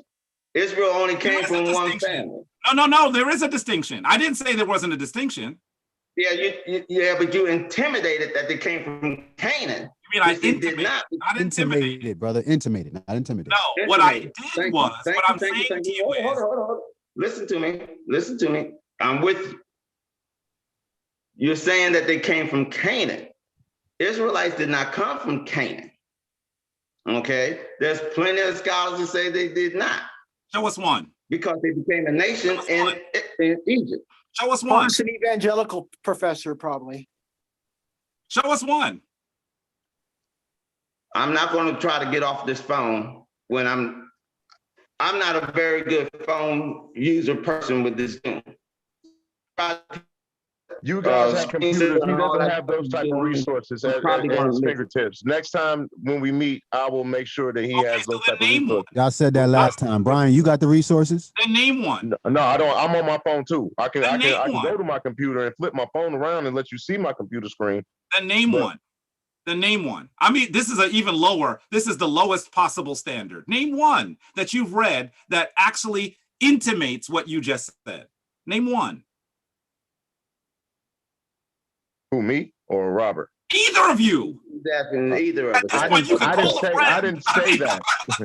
I'm just didn't- telling you. There was a comment I'm that actually said that in a locker room right now. I'm There in was a a- locker hold on. room. That's my physical location. I'm in a My locker whole room. argument, with a hold on, man. phone My whole and a argument Bible. is Christianity is based on Jesus Christ. Period. Right. We have evidence. We have evidence of Jesus actually living, actually dying, and actually resurrecting. We have No, evidence. we have eyewitnesses that come us about a generation after from other sources. We believe this, but we don't have proof of that historically. I didn't say proof. I said evidence, and eyewitness testimony is evidence. But Is it's second source. Yeah. So again, I don't there think it's was second a source, point of sir. contention earlier. I'm bugged out. For a moment, give me a What's moment. second source? One moment. Apostolic oral tradition. No, can I make it more simpler when you say second source? We don't have the writings of the people who saw it. We have the writings of people who said they knew the people who saw it. And Yes, I but- would even question whether those people are historical. Okay, here's the thing. Many of those writings, and I think Alan Christianity- will have to agree to this, many of those writings are, when we actually look at the person, historians, philologists, even linguists argue, well, these were probably written by a group of people and actually assumed under one name. There's not one person that wrote this, that it's likely a group of people writing under a name. I often hear people talk about proof and eyewitnesses. And first of all, let me say to you that I do not subscribe to the idea that Jesus was a literal person. I do not subscribe to the idea that Jesus was born or died. But I want you to understand that that may be irrelevant. The reality is, even if it is not a literal story, it has value. Why does a Kemetic person have to say that? I'm waiting for you to give me better arguments to defend. This is the reason why But the challenge, the problem that we have, the reason why I'm not going to take it. Robert, Listen to me. the problem that we have is that many Christians believe that their faith is irrelevant if it isn't literal. Listen to me. Here's the point. That happened at a particular point in time. No, There were understand individuals it. who did that to the Christian Understand it. tradition. This is the key. And when This is let the me key. finish. Let me finish. And when I show you Okay. some of their writings, you didn't even say anything because you're not familiar with them. But the reality is, I am familiar. I was going to show you that what you said about St. Augustine, you took out of context. What you said about the other saint, and I forgot the name. I had heard of course those you names forgot the name. before. Oh, No, by the I way, forgot the he was names an because we talked African about a lot bishop, of by the way, things. Yes, he was. Yes, he was. But- and he was there when the city fell. Yes, he was. Augustine, we're So, you talking. know, I know the history. Augustine Understand is this. one of the most seminal figures in early Christianity. And he and really most messed up Christians- some of the tradition. We don't even know. Most people don't even know his name, other I than knew when they his talk name. about St. Augustine, Florida. Here's St. You know, Augustine. Justin Martyr. Do you know how much Justin Martyr wrote about Christianity? He Too probably much wrote for a a long lot. saying. Justin Martyr is He never made it. He is He never considered made it to sainthood. Christian father. I haven't even pulled out the rest of them. What'd you say, Brother He's Jones? not a church father, but he's quoted by the church fathers. I How's think that that? most people would say Justin Martyr was a church father, Alan. Well, now we would, yeah. Okay, I mean, I didn't bring you St. Ambrose. There's so many people that I could bring you. St. Ambrose, who calls Jesus the great scarab. Did he really? Yes, he did. That's cool. I mean, I'm The sorry. scarab, That's do you know what the scarab is? You know what the scarab is? Yeah, You know yeah. what the scarab is? The scarab is the symbol of resurrection from ancient Kemet. Saint Ambrose, one of the most seminal individuals, an early Christian father, someone who's writing, someone who's work in early Christianity, is likely one of the reasons why you're a Christian today. You don't know his name, but he calls him the Great Scarab. That's crazy. But the reason why he calls him the Great Scarab is for what? Not I got a because to symbol. honor I got a Kemet. symbol of It's the not to phoenix honor on my Kemet, it's to on honor my the cannon. Jesus. Once again, you got a great fact, but you've given up the wrong conclusion. Brother Saint Robert, It's you don't not even out of know who Kemet, it's Saint out of where? Ambrose is. It's How out you of tell where? me about my tell me, okay, Robert, I'm giving the wrong conclusion. Tell us who Saint Ambrose was, Robert. You just You said don't he was know. an early church father. You don't even know who he is, so how You can don't even know. say something incorrect? I'm guessing he was a bishop at least. Why yo? If you don't know who he is, if you've never read his writing, how can you tell me that I'm misquoting him? I didn't say you was misquoting him. Well, what did you say I I was said doing? that your conclusion about what he's saying is wrong. How do you know if you don't know who he is and you didn't read his Because work? he called him the Great Scarab. Jesus is more than just a great scarab. I Oh. would guarantee you that if you He was using a went back in symbol. He your knew mind, that symbol, so he used that if you symbol. went back in your mind about him writing about Jesus, I would guarantee you he used other adjectives to describe Of course Jesus. he used other adjectives, Robert. So then don't just say What I'm the Great trying to Scarab. say to you, What I'm telling you is this. What I'm telling you is this. Robert, Wait, let me finish my point. My point was, and you just confirmed my point, that he used other adjectives. Jesus is more than just a great scarab. He's not using that to honor Kemet. He's using that to honor Jesus. He's using that because other people may have ideas. That is why I'm telling you. When you went to St. Augustine, he's using that to show you how Christianity, being Jesus, being God and eternal, was evermore. That's the reason why I'm saying that your conclusion is wrong. Your conclusion is that Jesus didn't do anything until he was born. He's the one that created the world. Jesus was. Jesus created the world?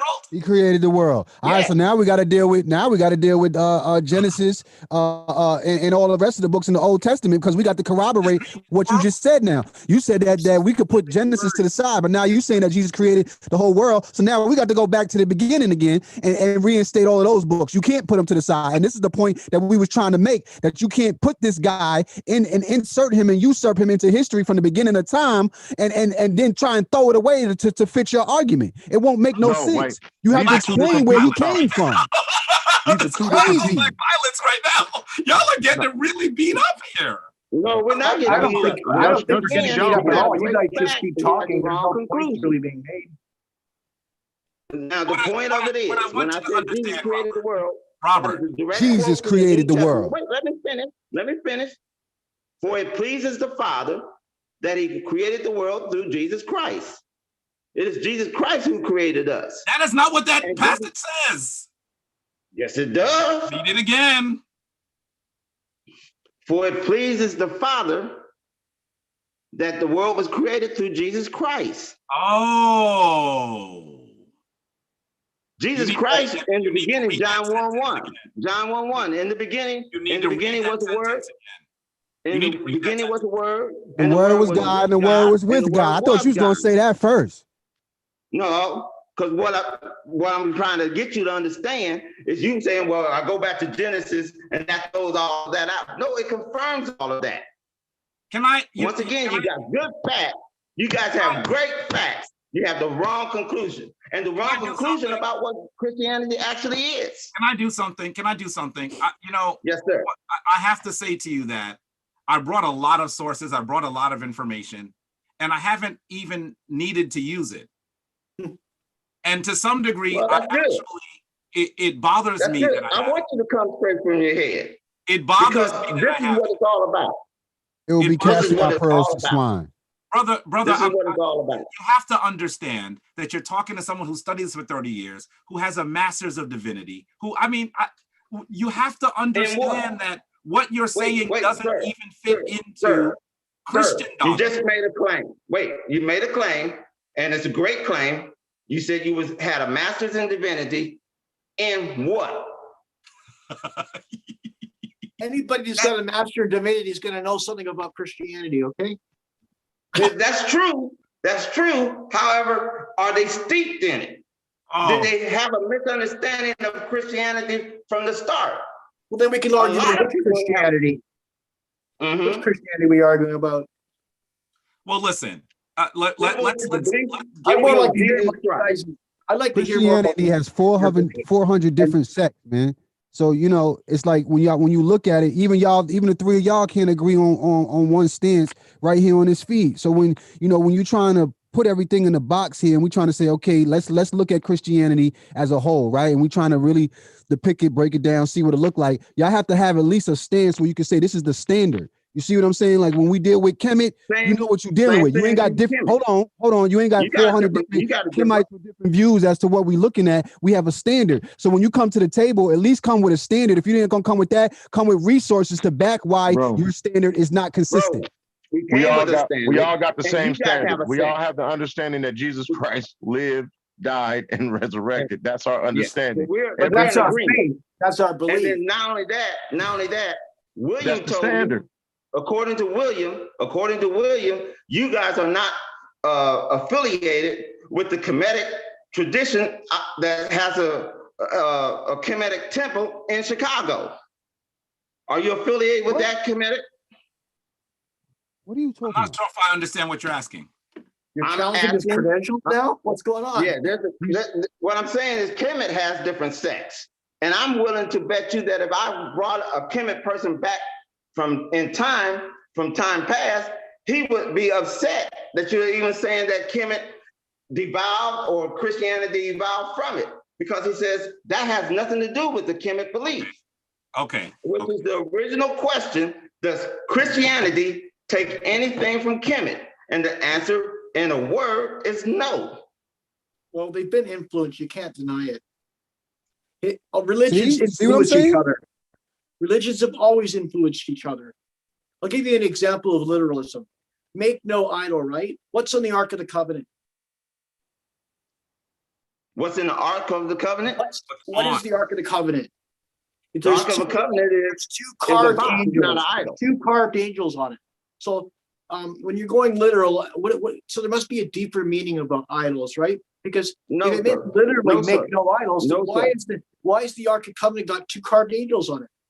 Because those angels are not idols. That's a depiction of angels. That's not a depiction of God. No, to make an idol, you have to make God. You're not to make any images of God.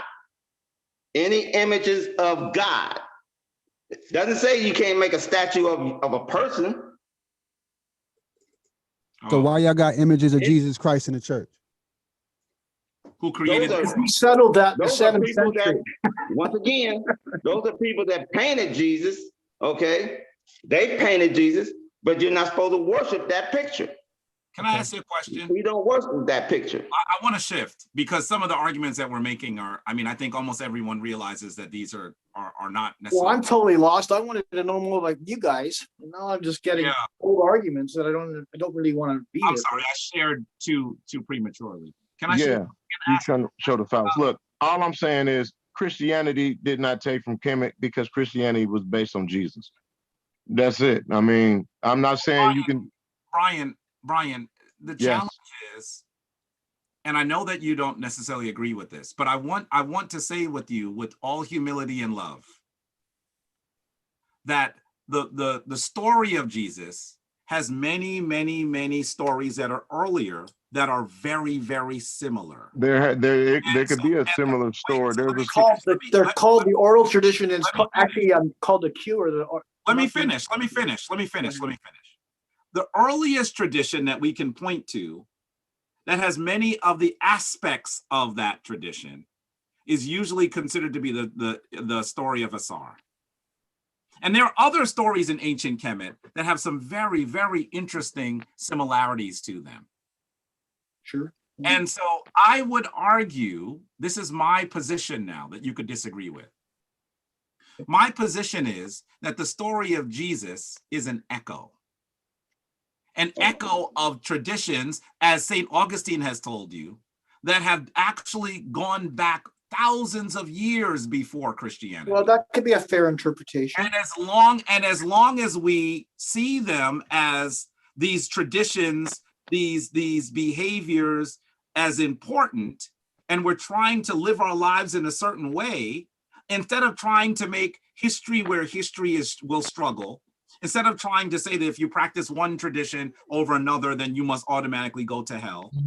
What we end up having is we have a way in which we can, as a world, as a global people, begin to talk. You know, Robert, when you do your finger like that, that means Robert, stop acting weird. You gotta listen. Like, chill. That's the point. Why are you doing that? What are you doing? But you have to listen. I'm letting you, that's a hand raise. That's a All right, we hand saw raise. you, bro. You have to listen. Okay, but I wanted to talk about that Wait, point. I'm not finished. I'm not finished. Yes, sir. I'm asking for you to Continue on. listen. I'm asking for you to I've listen. been listening. Okay. What I Oh, would my like to say phone's to about to shut. the concept, so he turns off his camera. So the concept of being born, How are you guys able to see each other? I only can see one person at a time. it's probably the view you're on, and I'm not sure how it works on a phone, but I have, because I'm on a computer, I can actually see all of you. Slide your screen to the right or the left, and you might be able to get a different. It's like dots at the bottom of the screen, and you should be able to slide the screen on. So let me say to you that I would like to argue that the traditions of Kemet had principles that were so important that they influenced many later traditions. The key among them is a tradition where most people in the world actually are, and that is Christianity. And I think that if we get to the point where we stop making literal arguments and historic arguments and talk about the values of death and resurrection, talk about the eternal nature of the spirit, Sir, we're actually going to get to the point where we actually are virtually saying the same thing. But because someone told you that your tradition is literal and that the other traditions are evil or pagan and those people are going to hell, you haven't even looked at those other traditions. There's a hell conversation. You come to a conversation about two traditions. Okay. And at the very least, you know nothing about the other tradition. And that's a problem. It's a problem. I know a little bit about Kemet. I'm not gonna say I know as much as what you guys may know, because you studied Brian, this. if you can't recognize a Hold song, up, man. Let me finish. Wait, man. Hey, man. Hold up. Wait. I waited for like 15 minutes for you to get done. That was 15 minutes, right? Go ahead. I'm just saying. No, You know, it ain't literal. You know what I mean? But what I'm saying is, I done lost my train of thought. My father was on the tip of my tongue, and I lost my train of thought. I was waiting. You were waiting. I'll wait for you. Yeah, I was trying to get it in. When you was talking about historically, virtually no scholar expert in the field disagrees with the fact that Jesus Christ was a real person. So for you to say, you sure? Positive. Okay. Nobody who holds a seat in the field of archaeology. No. There are people who have good arguments against the historical Jesus, but it doesn't mean it holds up. But see, we're acting from faith. We believe Jesus exists as a living experience for us. But that's not something we can bring to debate, right? We can't debate faith or belief. We can debate historical facts. Right, and we have historical facts. Not historical facts, but historical evidence that leads up to very Jesus. Slim. No. Historical evidence that Jesus existed. Yes. But what very is slim. Historical evidence. Huh? Not about him personally, but about I'm not. Never mind. Yes, Alan. You know that's a fool's errand I just sent you on. At least you knew enough to say. We have writings. I'm not saying you won the argument, but I know I want to hear more. We have writings from Jewish and Roman historians and background. Yes, we do. Tacitus. I wish I was so happy. Did you not see the big trap with the stick and the cage? I knew you were going to mention Tacitus. You know, there are lots of problems with the inscription of Tacitus. It might be problems with. If you believe that it is authentic, which I do not, Tacitus was born 25 years after Jesus is said to have died. Okay, but that doesn't mean that he wasn't recording something or recording Recording what? Something that happened 25 years earlier? Maybe he wasn't an eyewitness, but he can talk to the But we eyewitnesses. were talking about proof. No, I said evidence. I didn't say proof. Well, okay, so evidence. Evidence is different than proof. So how does that become evidence? Is there evidence the White House was burnt by us Canadians? Or, say again? Is there evidence that the White House was burnt? There are you could at least find newspaper articles and even there's lots of evidence. Come on, Alan, don't do that. Don't do that. You guys talk so much, it's like I'm getting bored. Right. No historian. I'm throwing stuff out now because I just virtually zero historians who study antiquity will say that Jesus Christ never existed. That is not true. Okay, well, show me somebody who studied. By the way, Brian, I am a historian that studies antiquity. You're talking to a historian who studies antiquity. You accredited? I have a degree in Africana studies.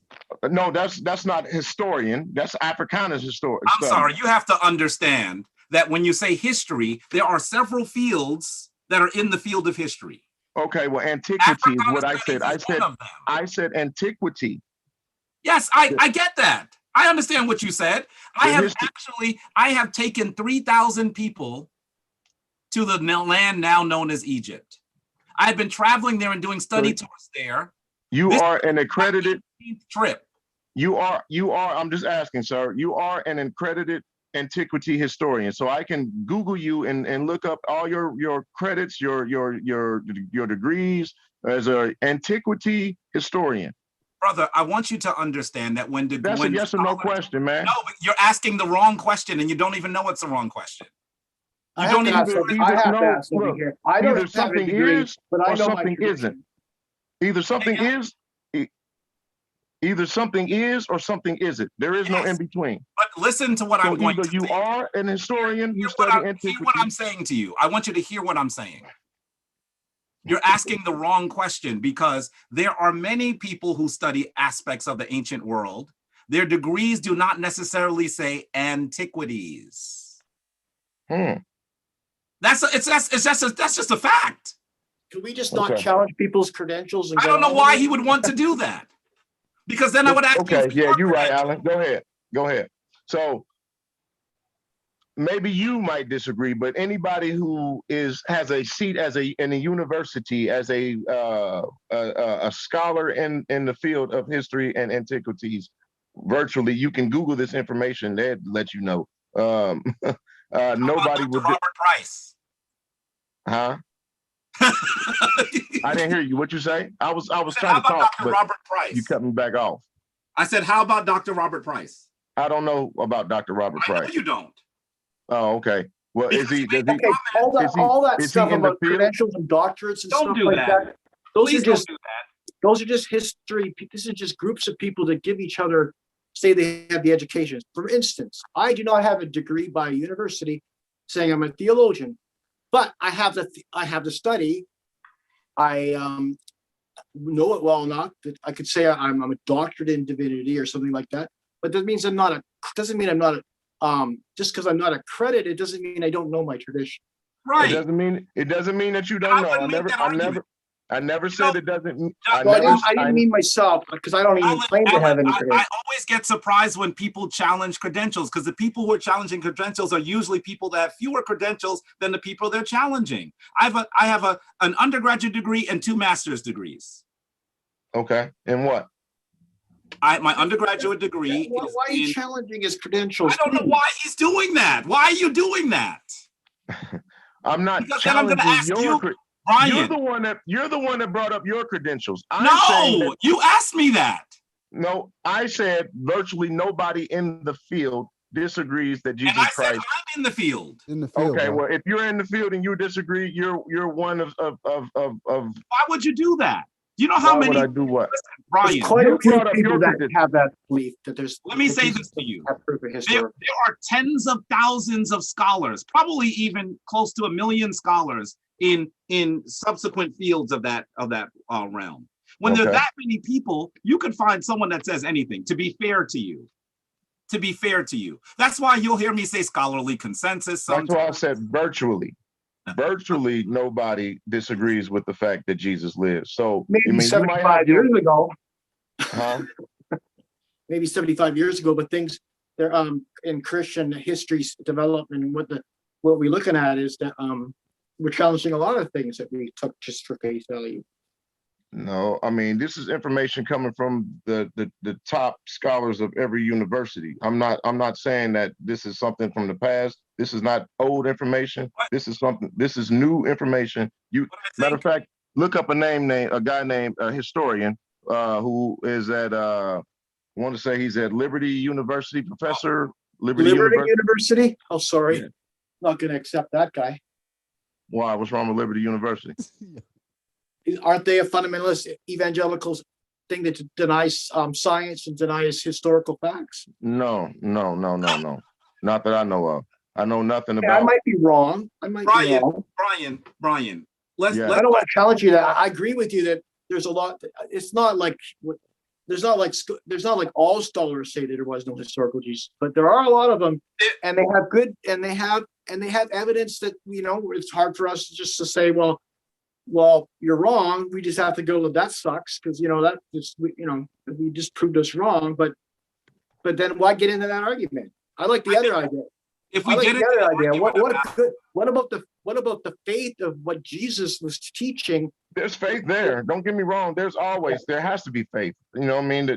If we had faith in what Jesus taught, or do we have a religion based on what the church teaches, what Jesus taught about Jesus, but we stop talking about what actually Jesus taught? So it became Jesus, instead of following what Jesus taught, we became a religion that talked about Jesus, and we the shift was different, right? Because Jesus wasn't talking about I can't really explain it well. I understand exactly what you're saying. I understand what you're saying. I really do understand what you're saying. I don't think that we should get into a debate as to whether what scholars are saying definitively, because the reality is you could, even though you haven't, you could show scholars that agree with your position. I could show you them. I have them here. I read across the genre. I don't agree with them. And they say it, but it doesn't mean they also acknowledge that there's evidence, the evidence on the other side that there is no. Sure. But what I'm saying is that we're all making arguments. If we're only listening to the scholars, then none of us should be on this channel right now having this. I heard that. Yeah, I honestly believe, like, with Christianity, I served in Christianity for 35 years religiously. My parents are still ordained ministers to this day, and I think that there's a lot more power in the faith when you look at it from a non-literal sense than an actual literal sense. I think when you look at it from a symbolic sense, more of the story, the literacy becomes irrelevant, and those arguments don't appear. When you look at it as a mythological or something that's trying to teach you a lesson, it holds more value. That's something that stands the test of time. That's something that doesn't die. Like my brother said, history only happens once, but mythology, it repeats itself over and over and over. It's a more powerful lesson than something that just happened one time in history. I think you lose a lot of its power by trying to tap it into history without credible sources. I disagree, because I'm gonna say that more Christians of the faith have done more in society and in general as people, just based on the faith. I mean, just based on their belief, not based on the information or what they get out of the information. I'm saying based on the faith or the belief that Jesus was real and everything that he taught was real in the literal sense. So the hospitals here in Indianapolis is mainly because of Christians. We got the Methodist Hospital based up from the Methodist Church, St. Vincent's Hospital from the Catholic Church, Ashkenazi Hospital from the Jewish. So it all is the Christian faith and the belief is what drives people to do these things. So they're following what Jesus said, but not necessarily what the church says about Jesus. I don't think that we are saying that no Christian has done anything of value. I mean, I No, think, I'm not saying that either. yeah, but you're trying to describe things they've done of value. My mother and father, my father just died recently. Both of them, my mother is still here. They're Christians. And Right, good but I'm not I saying was, that. So I don't I was, want to go down the road of Hmm. saying that Christians are bad people. That would be a no, ridiculous argument. no, I was But basing on my the answer same off of token, what, but Brian, once you start saying all the great things that Christians have done, then you're going to go down the road for us to describe the horrible things that Christians have Yeah, done. I that's mean, pretty I good. don't You think don't want that's to a go helpful there. argument. people, every culture, every civilization has had horrible things on both sides. Nobody's free of sin. But So brother, let me, but you can't don't just let's I not was just hold on, I wasn't done, man. I was basing my answer off of what Brother Milton was talking about. When Brother Milton was saying his experience of is better being outside of the faith and taking it in that sense and not being inside the faith and taking it in that sense. And I'm saying more good has come out of the people who have been inside of the faith and not staring at it from the outside looking in. That's my point. I could argue that, but that's okay. But what is that relevant to this conversation? I mean, once you I mean- open that up, I'm going to share my screen. You did it, Brian. You did it. I You know was what just this basing building my answer off of what Brother You know what Milton this was building talking is? about. Let's not get into that, okay? You know what building? See, Alan knows what he just. Alan knows. Open. Alan on What point. is this building? Isn't that in Africa? South Yes, Africa? it is. What is it? Yes, that's the What is it? castle, right? Well, I don't think that Africans should call it a castle. Perhaps you should Well, call it a slave dungeon. You know what I mean. You see the structure right in the middle here? Yeah. I know you can't tell what it is. Maybe if I, well, you're on a phone. This is the church that is in the middle of the slave dungeon Okay. in Ghana. Well, So come what on, you start talking let's- about, okay, once he you makes start- positive comments about Christian. Let's not go into the history with the Christian. but here's the deal, Alan, I tried to ask him not You to gotta go deal down with that it. road. He continued. What I'm saying to you I is- don't know. I what think I'm this is saying just to you something that is- you're wait, let me trying to finish- drive. let You're me trying finish to go my down this statement. road.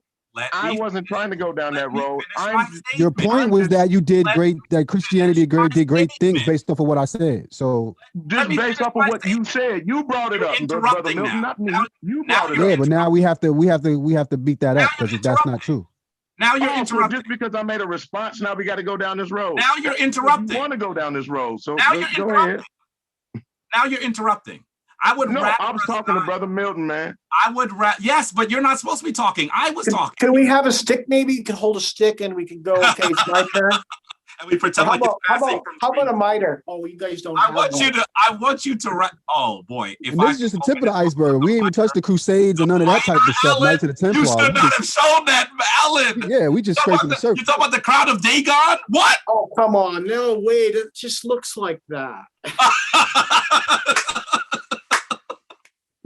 Brian, I know that the Christian church went, "Hey, that's a pretty cool symbol. We'll use that." yeah. But I want to say that let's not go down and say Christianity is wonderful because of the things that it's done. Because I started this by I'm not telling saying. you, I started this Okay, by telling you that I have So we all agree we can move beyond that one. if I had It will be in had your best enmity interest. for Christians, I would have enmity for my own mother. Let's not, because when you do that, then we have to say, well, what about the bad things? And as a black dude sitting in New York, a place where I was taken against my will, I think that's not a productive way to go. I could even show you stuff in the ancient world where Kemetic people might want to have enmity for things that were done. I didn't do that. I could do that. This is, I mean, you opened up a can of worms. Muslims asked have you done not great to things open the too, can of and bad things, and they have great. I asked you not to open the can of Let's not worms. go there. He wants to go there. He wants This to. is a great Kemetic temple. He's trying to. Consecrated to us. And you can see that it was defiled by Christians. Can you see that they carved her out? Can you see that they carved a cross in the middle of it?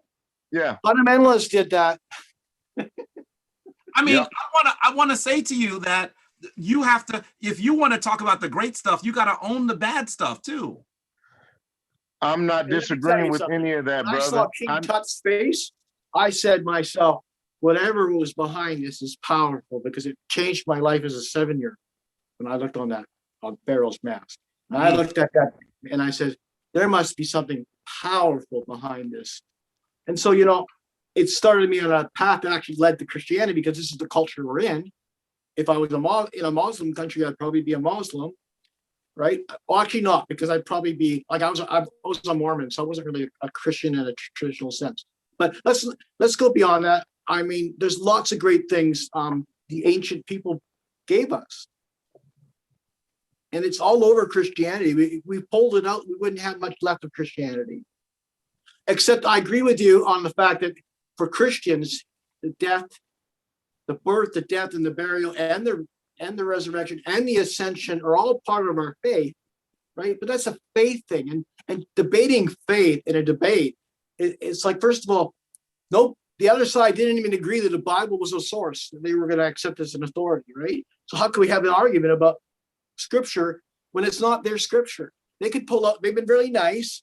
They haven't pulled up the scripture. My point wasn't about scripture. It actually reflects our scripture, which is my point was Christianity, the death, burial, the birth, death, and burial and resurrection of Jesus was not taken from Kemet. That was my only point. How do you know? How do I know? Because you know very little about Kemet. How do you know? Well, I would say that there is proof that there's parallel religious beliefs, okay? And I don't know enough about your tradition to know, but I would admit that the church was influenced by, of course it was. Of course it was. I mean, Jesus was probably influenced by the Buddhist missionaries that were probably in the area at the time. Because some of the words that Jesus says are, if you look at Buddhist teaching, which I have, I'm not an expert in Buddhism. I know more about Buddhism than I know about your guys' beliefs. But what I know is that religion do take from other traditions. We can't deny that. And that's not denying that we don't have a living faith, that we haven't encountered of a living Christ in our heart. So whatever that means to us, it's wonderful. And we believe in Jesus, and we believe in the literal that he existed, and we believe he rose from the dead. But the reality is, we can't debate that because we don't have the evidence. And I wouldn't even have evidence. We have evidence that he lived. We have oral tradition, which became scripture, and then the church, bishops like me, got together and decided what was canon and what wasn't canon, right? And through that oral tradition and those writings, we have evidences of things. Like, for instance, we have evidence of the way that Jews executed their the way the Romans executed Jews. We know. Agreed.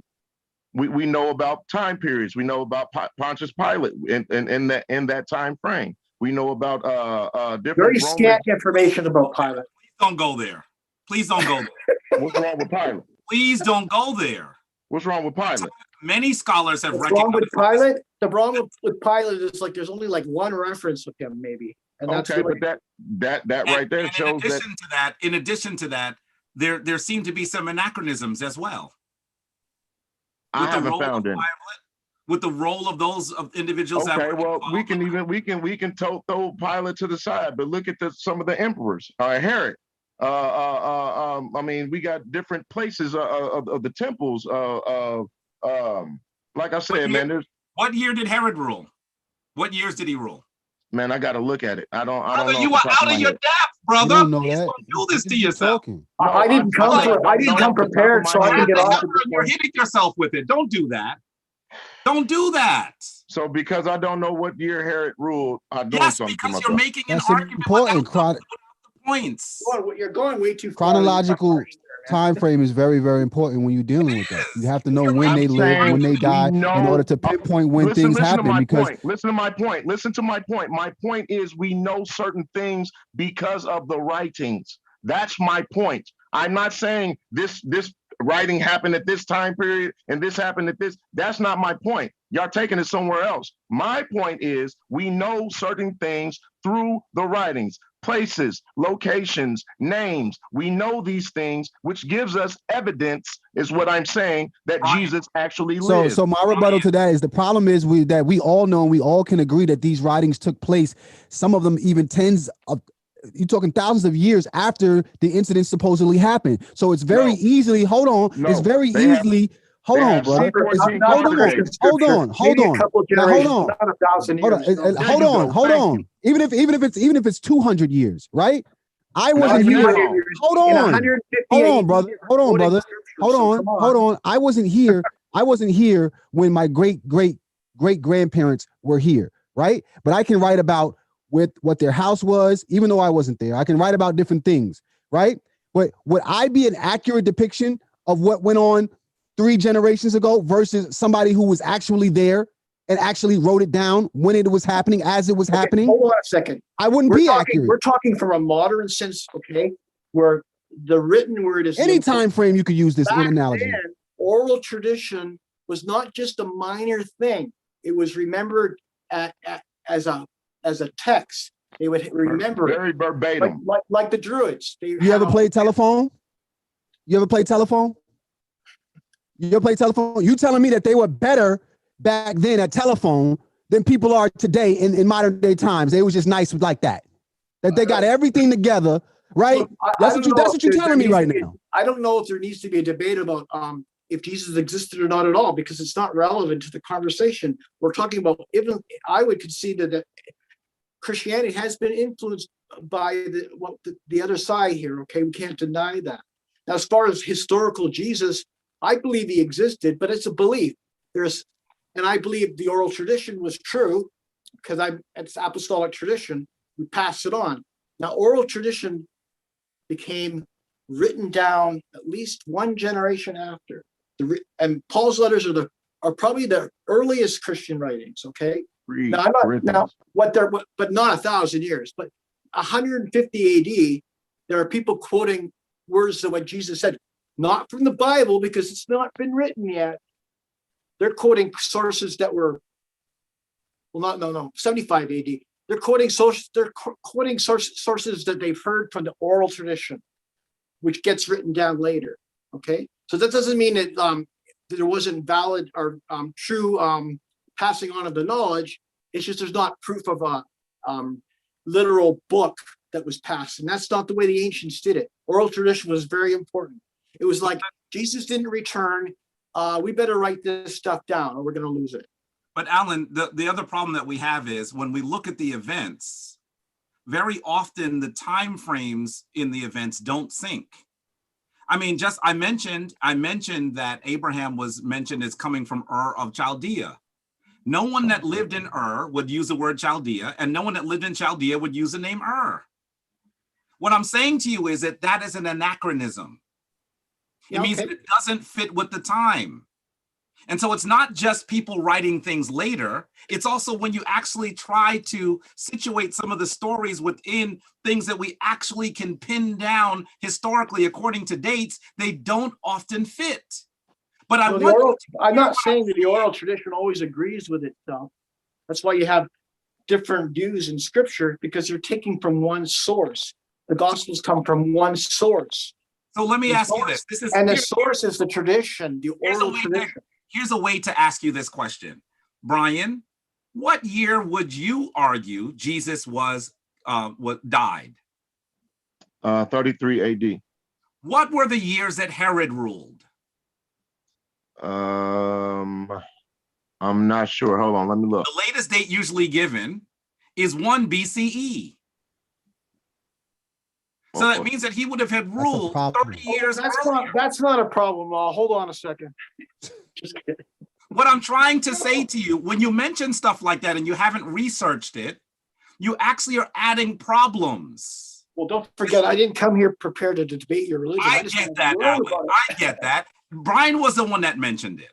But I want you to hear, and I keep saying this because sometimes Christians don't understand what I'm trying to say. I don't necessarily fight off a Parthian invasion. 37 BC. I'm 37 BC was Herod. Really? That was the beginning. When did he end? When did it end? Okay, Google, when did Herod rule? Oh my, Google's become the new god. On the website Britannica.com, they say Herod the Great was king of Judea from 37 BCE to 4 BCE, appointed by the Roman Empire after its Senate equipped him with an army to fight off a Parthian invasion. Jesus died in 33 AD. So what did that mean? So that means that Herod ruled before Jesus was born. Yes! Yes! Right.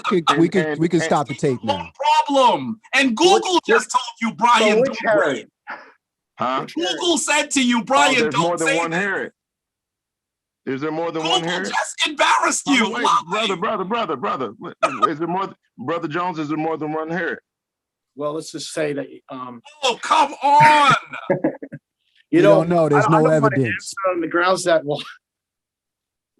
What I'm trying to say to you is this. So what's you your you point? guys actually your tradition sounds like you're like literalists that want us to accept your tradition, but I still haven't heard your tradition, which is what I came here for. Well, can I say this in a nutshell? Let me say, and I wish that Robert was here, because I think that he misunderstood what Tehuti Forever was saying. Clearly, he said they worship gods. That means that they were real. And I have this argument with people all the time. All the time. The Kemetic tradition does not argue that there was someone with a bird head walking around. This is spiritual symbolism. Oh, yeah, I could see that. Yeah, we know that. Now, that doesn't mean, however, that the empire known as Kemet, the nation known as Kemet, does not have literal history that can be situated by artifacts, that can be situated by sources, sometimes even outside of Kemet. So to some degree, we haven't been talking at all about spiritual traditions because we got tripped on the first question. And the reason why we got tripped on the first question is because the folks that we're supposed to be talking about Kemet don't know anything about Kemet. And the folks that were talking about Christianity don't really know that much about Christianity. And hold on a second. I know a lot about Christianity. Alan, I'm going to say I know a lot about Christianity myself, sir. Two of the three people talking about Christianity don't know a lot about Christianity. Wow. They don't. You know a lot about the Bible, which is wonderful. And maybe, by the way, that's a Catholic book. Just got to. There's some people that make that argument, right? Now let me say this. Let me say this to you. It is more important for you to know the Bible than the history of the Bible. Can I say that to you? The Bible is the book that's supposed to tell you how to live. I get that. But when you come to a debate about history, you have to know the history. What history is not known? What history is not known? Google just embarrassed you, Brian. How? What did it do? You didn't see what you just did to yourself? It was a self-inflicted wound. Tell me Google asked what the happened. meaning of life is. Wait. Because my point occurred. Listen, my point was that we know occurred, and those things actually tell us that Jesus actually was a literal person and lived. And you said, not me, you said, like the reign of Herod. And I asked you, please don't talk about the reign of Herod. You said, why not? So then you asked me to open up the can that you gave me. Wait a minute. And then you had Google embarrass you live on YouTube. Man, hold on, wait. Let me ask you this. What did Google embarrass me about? I never You don't even get it. Okay, let me do it again. Wait. Let me break down what my point was. My point was originally things in the writings, locations, names, places, things like that, tell us as evidence of Jesus actually living. But that was my only point. Now, hold on, wait. The reason, wait a minute, let me finish. The reason why I brought up Herod is because Herod's name is mentioned in the Bible. When Herod's name is mentioned in the Bible, that tells you that it was a time frame right there, right? And the time frame doesn't fit, Brian. That's what I'm trying to say to you. Why doesn't it fit? Anachronism means. Why doesn't it fit? Okay, he was dead already, bro. Let's do that again. He's dead. What were the years that Herod ruled? I forgot what it just said. 37 BC? BCE 2. BCE. Okay. At latest 1 BCE. Then I asked you, well, what year are you saying that this Jesus, who was a literal person, died? 33. 33 Can't AD. you see that there's a 30-year gap even in the argument you're making? But it's not important when he died because it's a faith experience, okay? Alan, I wouldn't even disagree with you on that, but we're talking about history right now, Alan. I understand that. Trying to make this I didn't say literal. there's no. So you're saying outside of scripture, there's not very much evidence of Jesus' existence. I understand Could you that. please write Alan an email so he understands that? Because he's not listening to you. He's not listening to you. No, wait. Making an argument that the sources, the time frame, the artifacts do not make. What did I say Herod did? Or what did Why I say? Are you not hearing your own Stop. Let's stop. Let's stop. Listen to me. No, and listen to me. Let me finish. Why don't you all three of you stop and let's hear from the guy that invited me here. Hold on, wait. Are you trying to say that Herod was dead before Jesus, right? Is that the point you're making? What role does Herod play? He's an emperor. He beheaded John the Baptist. And what point did he play in the crucifixion of Jesus? He didn't play a part in the crucifixion of Jesus. Why was he mentioned? I just say he was just because he was mentioned in the Bible. I'm not saying about the Why crucifixion. was he mentioned in the Bible? Because he beheaded John the Baptist. And? What do you mean, and? Okay, you gotta read the text. I'm not doing this now. You gotta read the text. I don't understand your point. What is the point you're trying to make? I'm gonna do it again. Yes, please. You actually look at some of the things mentioned in the Bible that we can try to situate in an actual literal time frame. There are often major problems. Okay. And the argument you're making is that you can look at things in the Bible and then you'll be able to understand that this is a literal person because there are things that we can situate that says this must be a literal person. But when we do that, the time frames don't sync, which tells us that we have problems doing that. What time frame doesn't sync? Okay. Jesus almost all of the had time interaction with King Herod in the Bible. You understand that part, right? Okay. There was an interaction between Jesus and King Herod. But according to the artifacts, they didn't live in the same time period of history. So it's not matching. You understand that? Okay. He went to court to King Herod's court. How is he doing that if King Herod is not in existence, brother? Because King Herod lived in 1 BC, died in 1 BCE, right? Go ahead. I'm asking, is that correct? Most people would say that his reign ended somewhere around 4 BCE or 1 BCE. So when was Jesus born? Why don't you answer that? I'm asking you. I mean, you telling me the time frames and stuff. I don't think Jesus was born. That's why I'm asking you to answer that. I don't subscribe to the idea that Jesus was a literal character. Okay. All right. That's the difference that we're having. You're trying to say that he was a literal character, and I'm saying yes, he was a literal. Okay. Well, let's just say I believe he was a literal character based on the writings and a lot of the historical evidences that have come out. What I'm saying to you, though, Brian, is when you look closely at this historical evidences, there are often problems with it. That's what I'm saying to you. I understand what you're saying. I understand that. And I'm not saying that as a Kemetic scholar. I'm saying when you actually look at biblical scholars, they recognize that problem. They recognize that problem, that there are, when I use the word anachronisms, I'm saying things in the narrative that don't fit with what we know about the actual time frame. Like Abraham using camels. There are many of them. There are many of them.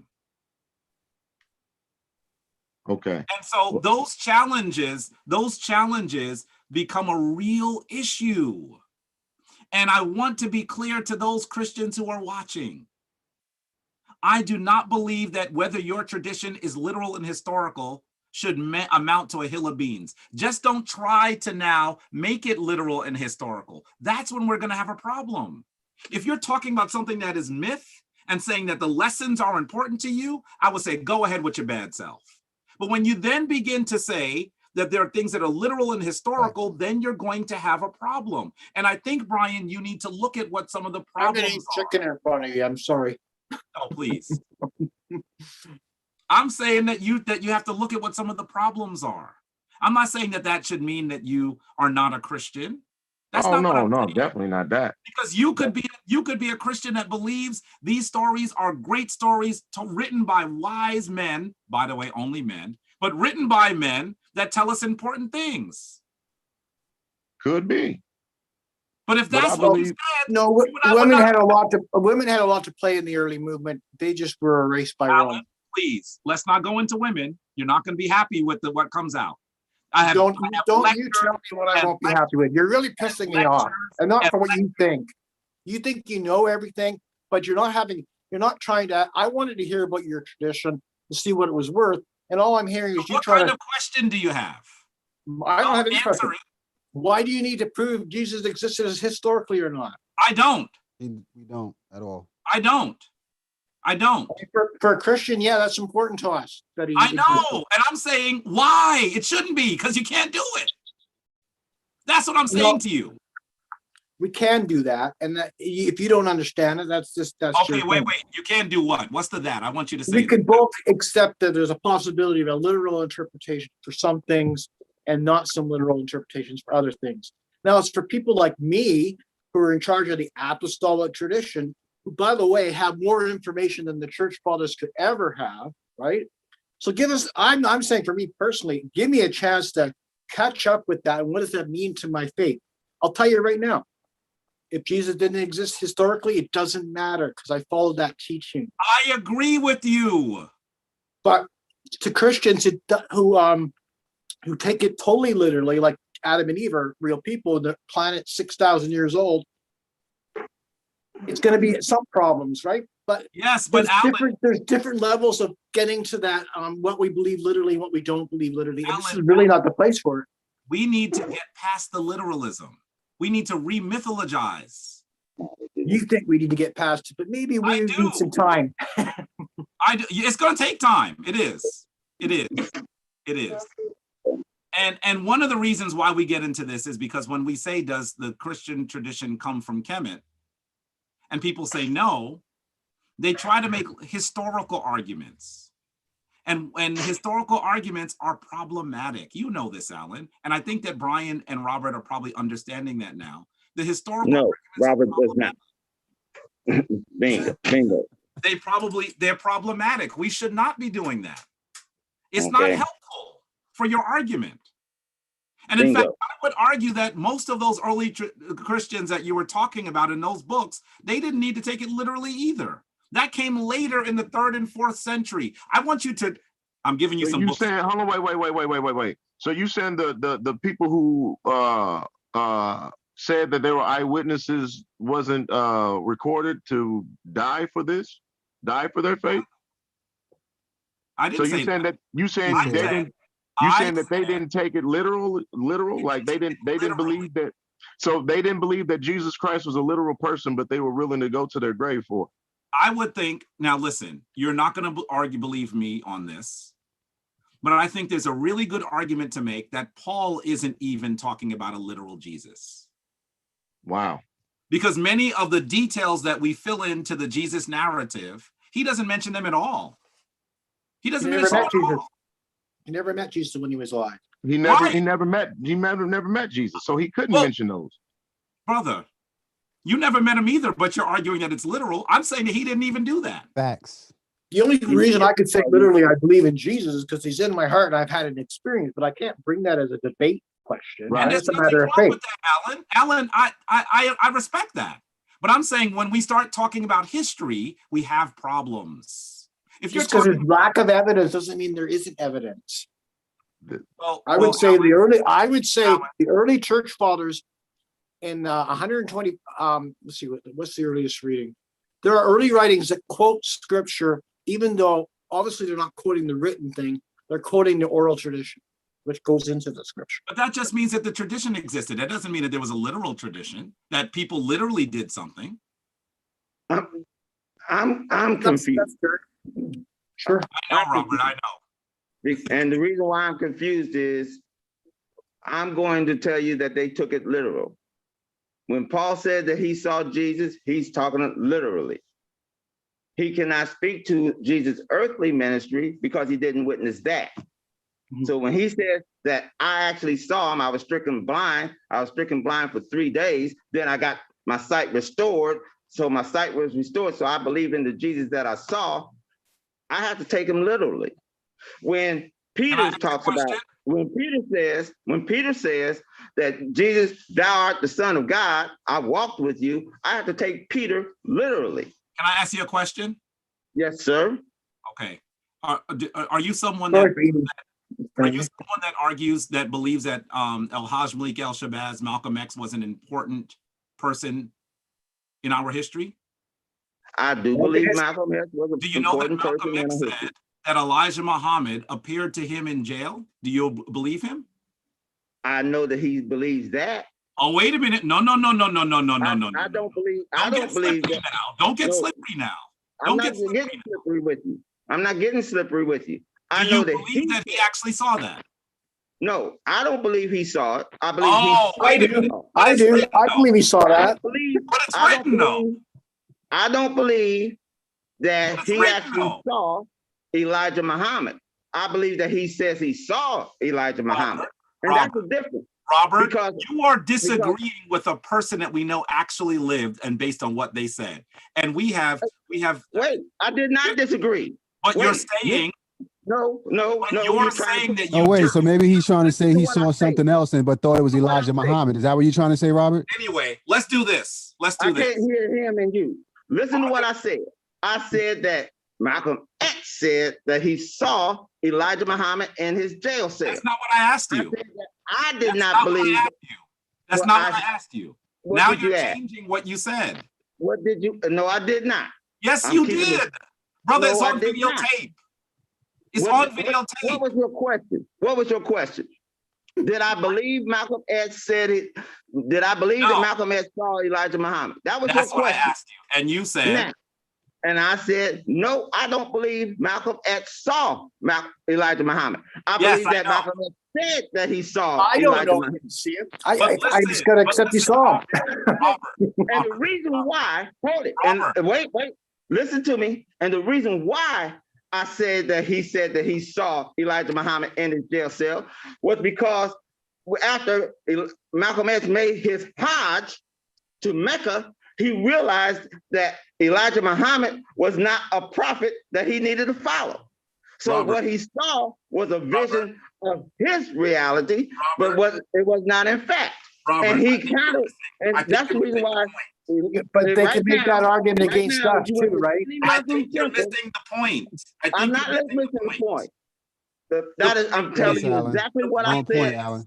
The point is that you said that you believe that Paul literally saw Jesus.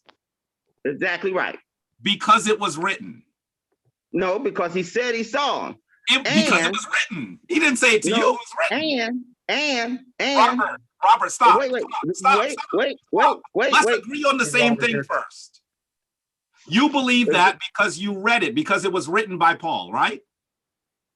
Not only because it was written by Paul, because Paul has evidence to back up his claim of seeing Jesus. What evidence? What evidence? The evidence that he was blind. Whatever you're saying against Malcolm X not seeing that person can be used against Christians. So come on, that's a matter of faith. That's what he's trying to do. However, the evidence of Christianity staying with Paul's beliefs over the centuries, and you have to count all of that. That's the reason why I can firmly say that Paul did see Jesus Christ on the Damascus Road versus Malcolm X, who then said that Muslims did not have the correct religion, the black Muslims, the Elijah Muhammad Muslims. So you understand what I'm saying? So since he came against his own religion, I have to say that his vision he came against as well. Let's not continue to argue this point. I think that it doesn't bode well for you.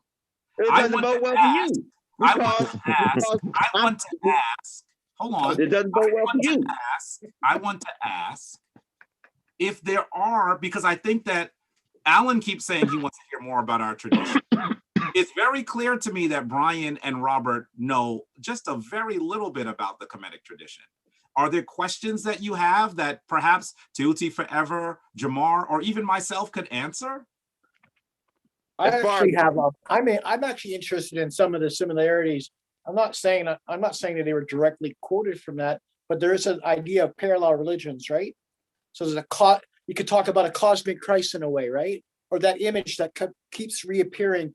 That idea, but saying that Malcolm X didn't see somebody, I could just say, well, you didn't see Christ either, because that's a matter of faith. That's not a matter of something you can actually argue with somebody else's faith or what they saw or didn't see, right? Joseph Smith said he saw angels, and yeah, well, that's all bullshit too, right? Because gold plates, but that same argument can be used against me. I understand that, so I try to stay away from that, right? Yes, I know.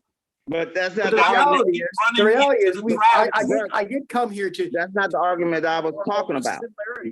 Between us, more than debating the fact that one religion's right or wrong. And what does it mean to be right or wrong? Because, for instance, I'm not debating a right or wrong. I would say to you, Alan, in reference to that, like, you know, hold on, Robert. Hold on, Robert. Let me hear him. Robert. I've allowed you guys to speak a long time. Robert. Let me finish. You want similarities though. You weren't here, and we went down that road already. So let's deal with some of the similarities of what we see that's consistent across the board, you know, at the end of the day, to bring it home. Because, you know, what I do see, you know, in Christianity, like I told you, I served in Christianity for a long time. I know enough about it. I know a lot about that Bible. And one of the things that I see overall consensus of the two main things that stick out to me in terms of Jesus and in our tradition is Heru. It's your divine self, the highest level of yourself. You know, watching the life of Jesus, you know, you guys aspire to be like Jesus, right? And with us, you know, we look at the life of Heru, or our divine selves, our higher selves, the best potential we could possibly be, living up to the best potential we could possibly be. You know, that would be Heru. But you know, the only thing that I would say is a difference. That's not a bad difference, but you know, there is a difference. There is the lineage that Heru came from.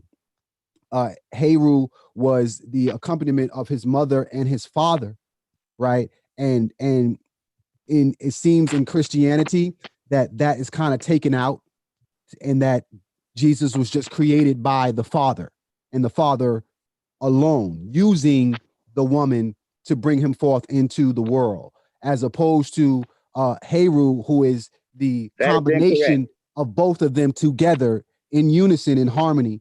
You know, that would be the only really difference in terms of that, living up to your highest self. No, that is incorrect. No, I'm telling you what. No, the Father did not create Jesus through Mary. Jesus created the form of Jesus. Jesus was already an eternal being, so he didn't create. We're talking about in terms of the flesh, brother. We're talking about in terms of the flesh. In order for Jesus to be significant, he had to come into the flesh. So that was the whole point of Jesus coming here into the flesh, was to be an example, right? I know this faith was to be an example of human beings so that they would know how to act. So in order for him to even be significant, is that he had to be manifested in the form of a man.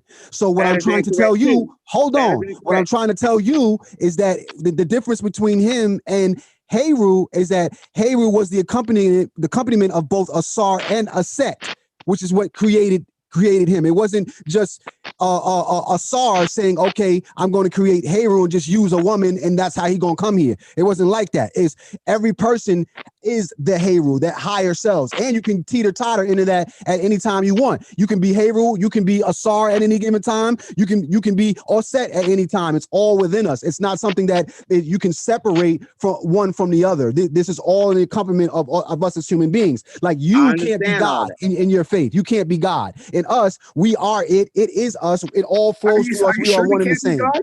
What's that? Are you sure we can't become God?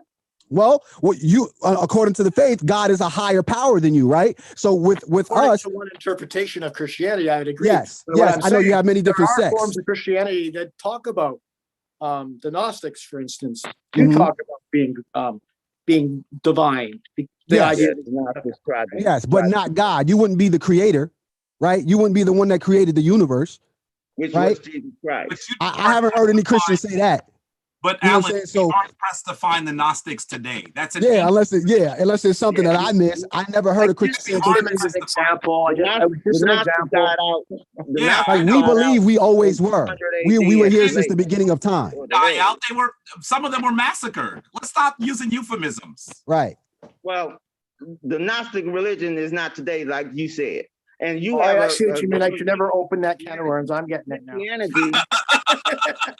But Christianity is not Jesus just being an example, being in the flesh. It is Jesus actually taking the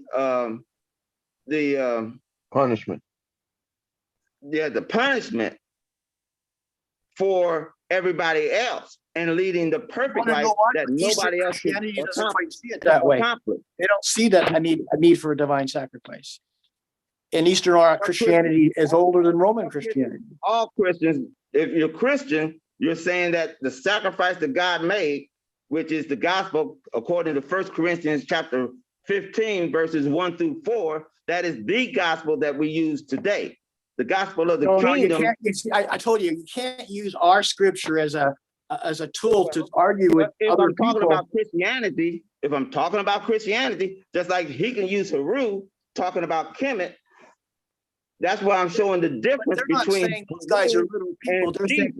They're bringing a valid point. Between Haru and Jesus is the embodiment of God, making sure that he makes a way for the people. There's no other religion. That's an article of faith, and I could quote the nice decree, but what does that mean right here? What does it mean? But Haru doesn't make the same claim. Haru, according to what he said, is not making a sacrifice for the people. That's the difference. Yeah, but I don't think they say they're little people. I think they're interpreting him as archetypes, and a lot of Christianity can be interpreted that way. So you gotta be fair to modern science. According to what he's saying about Kemet, he never says that God made the sacrifice himself. Robert. I think what happened is you missed a large section of our conversation. Yeah. Right? I did. My phone died. I had to move. I get it. That's fine. But the question was, because you're going back. The question was, were there some things about our tradition that you might want to know, questions you might want to ask? There we go. That's what I want. That's not what. And you have now gone into we talked a lot about Christianity. Are there some questions? By the way, when it comes to the sacrifice of one, in order for human beings to exist and to be granted heaven, then there's another myth that's connected to Heru that you would cite. And that would generally be the myth of Asar, who the Greeks called Osiris. Asar, who was killed. And I'm sure there are other traditions too that talk about resurrected, just like sure. Absolutely. I could probably cite December 25th, the Feast of the King, I mean, I could cite them off the top of my head, but 24 off the top of my head. But my point is, well, first of all, you should understand that the first one that we have a record of is Asar.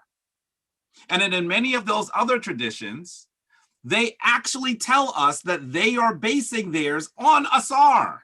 Yeah, but just because we don't have it, you probably based yours on something earlier. I mean, that's okay. I understand where you're coming from, but I don't see how that.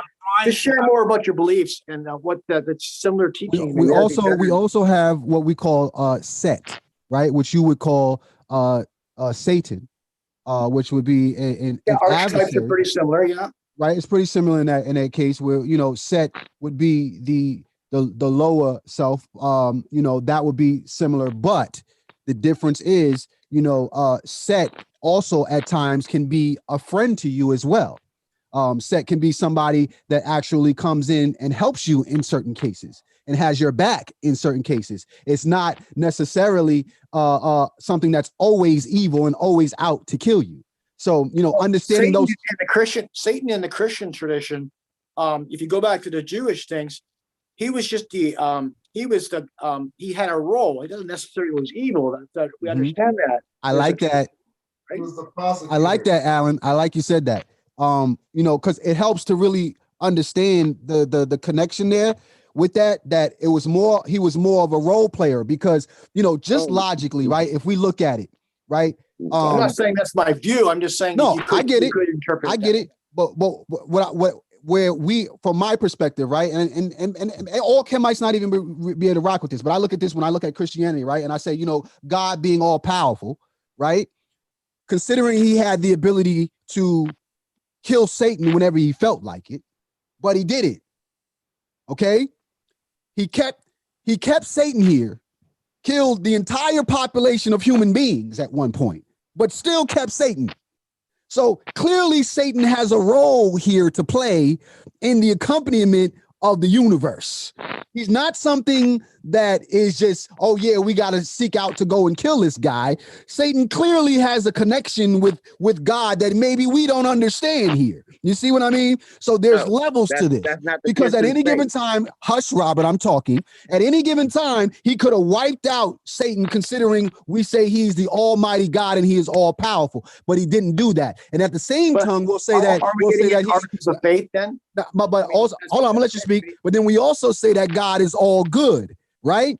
And if he's all good, then somebody is holding the accompaniment of the bad things that God doesn't have. So he's got to be one or the other. Either he's all good or he's all powerful, because being one and the same, it's not going to make sense unless Satan is supposed to be there and is involved in this entire process. This is just with a logical mind. But if you have a different way of, you know, as they say, God's thoughts are our thoughts, and, you know, we're not supposed to even ask these questions, but at the end of the day, it has to make sense for us to want to follow it, right? So, you know, that's the things that I see that are similar, but also some of the things that contrast a little bit, but not to the point where it's like, okay, you know, we don't live sinful lives. We don't go out here because we don't believe in the God Jesus. That means that we go out and we kill, you know, and destroy none of that evil eyes and all that crazy stuff that they put on top of it to sprinkle in, you know. No, nobody said that. Yeah, nobody would follow it if that was the case. You know what I'm saying? That's not what it is. So, nobody even alleges that. Let's go ahead and switch gears. We're attempting to switch gears because we've been talking in reference to Christianity for a while. Yeah. So, let's talk about the other one. We're supposed to be debating. Brother Robert. Yes, sir. Something was mentioned while you was gone, and they were saying that the historical evidences of Jesus doesn't line up, like with Herod. Can you discuss anything on that? Historical reference don't line up. I have to know what they saying don't line up. So I'm not gonna, because he wasn't here and he missed it, and he's more savvy in time frames than I am. Really? So no, Brian, stop time frame. In time frames. No, I like your arguments a lot better than his. Stop it, Brian. Okay, what? I'm not going to speak to that unless, like I said, like William. Yeah, said, let's go ahead and move forward, you guys. Let's move forward. Yeah, the moderator is asking us to do something, and you shifted. I mean, you're still there, moderator. Hi. Yes, he was saying we were going to do something, and then. Well, he's asking for something, but according to William, unless William tells me that he wants to go back there, I'm not going to go back there. Yeah, I think we spent enough time on that. So let's go ahead and move forward. There's a lot of information, and we haven't actually gotten into any of the information. But that's what I came here for. Though, William, a lot of times when they're speaking on Christianity, they're misrepresenting Christianity, and that's what I like. I understand your perspective because Kemet information is gonna spill over, and it's gonna have a reflection in Christianity, or the belief in Christianity is gonna come out. Because when we speak about our system, our spiritual system, and our mythology, it's going to tie back into the modern day spiritual system. So that's why that happens. And I understand from your perspective, you might want to go ahead and clarify some things when we're speaking in reference to Christianity. But let's go ahead and switch gears, if that's all right with everybody on the panel, and let's get into Kemet. And if the Christians want to mention something about Kemet, let's refer it into Kemet. I don't know enough to mention it. Stop it. Yeah, I wouldn't say anything against their religion because it's their religion. However, what I would say is a lot of times when they refer this going to Christianity or that going to Christianity, they are wrong in how it relates to Christianity. That's where I always, when you see my finger goes up. They're wrong from our point of view, but that doesn't mean, so I would consider the Muslims wrong from my point of view, but that doesn't necessarily. Tepi, if you can please elaborate on some of the principles that are found in Kemet, please. Sure. Thank you. Thank you for asking. I want us to recognize that there are sometimes people who say, let me just go to 3 really quick misconceptions. One of them is that people who are practicing Kemetic spirituality are polytheist, that there are many gods. And I've even heard some of you make that phrase, say that phrase again. And this gets to something that actually Abu Jamar actually said earlier as well. In the Kemetic tradition, these deities could more be seen as archetypes, as aspects of one divine form. And as aspects of one divine form, the names that are used, the images that are used, really speak to the way that the divine force acts in certain situations. That's a really important misnomer. A second one that you'll often hear is that the ancient Kemetic people, and this is literalism, right? I think I said a little bit about this, but I'm going to just say it really quickly, that the ancient Kemetic people actually believe that the deities that you see mentioned were literal people. And you'll see that in many traditions around the world, certainly Kemet as well, you're going to see depictions of deities that are sort of part animal and part human. In the Kemetic tradition, we actually had no, we didn't feel that we were obligated to describe these deities as literal entities. That in fact, we were talking about our nature within the world. We were talking about how the energy of, and I'm going to use this word advisedly because we not normally use it, God behaves. And that in that sense, those energies are energies that were also within each of us. That's what Jamar was trying to say as well. And then finally, I would say, sometimes I hear that that in the Kemetic tradition, that in the Christian tradition, there are laws, and I recognize that there are laws in the Jewish tradition, laws in the Kemetic tradition, laws in the Christian tradition. Laws sound a little different in the Kemetic tradition. We certainly have regulations and rules, right?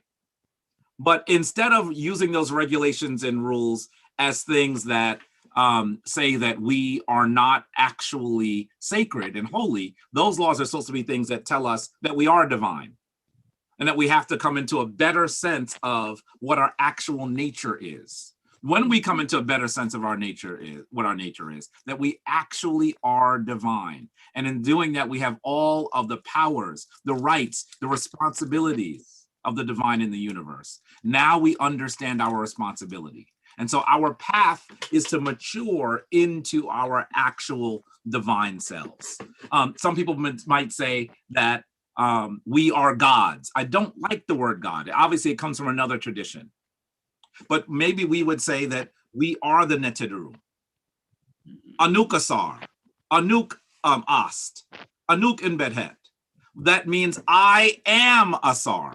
In fact, when you look at the judgment scene, which is probably one of the most popular scenes of Kemetic spiritual imagery, after that person passes the scales, their name is written. If it was me, I hope that it will be one. Is that the one with the feather and the?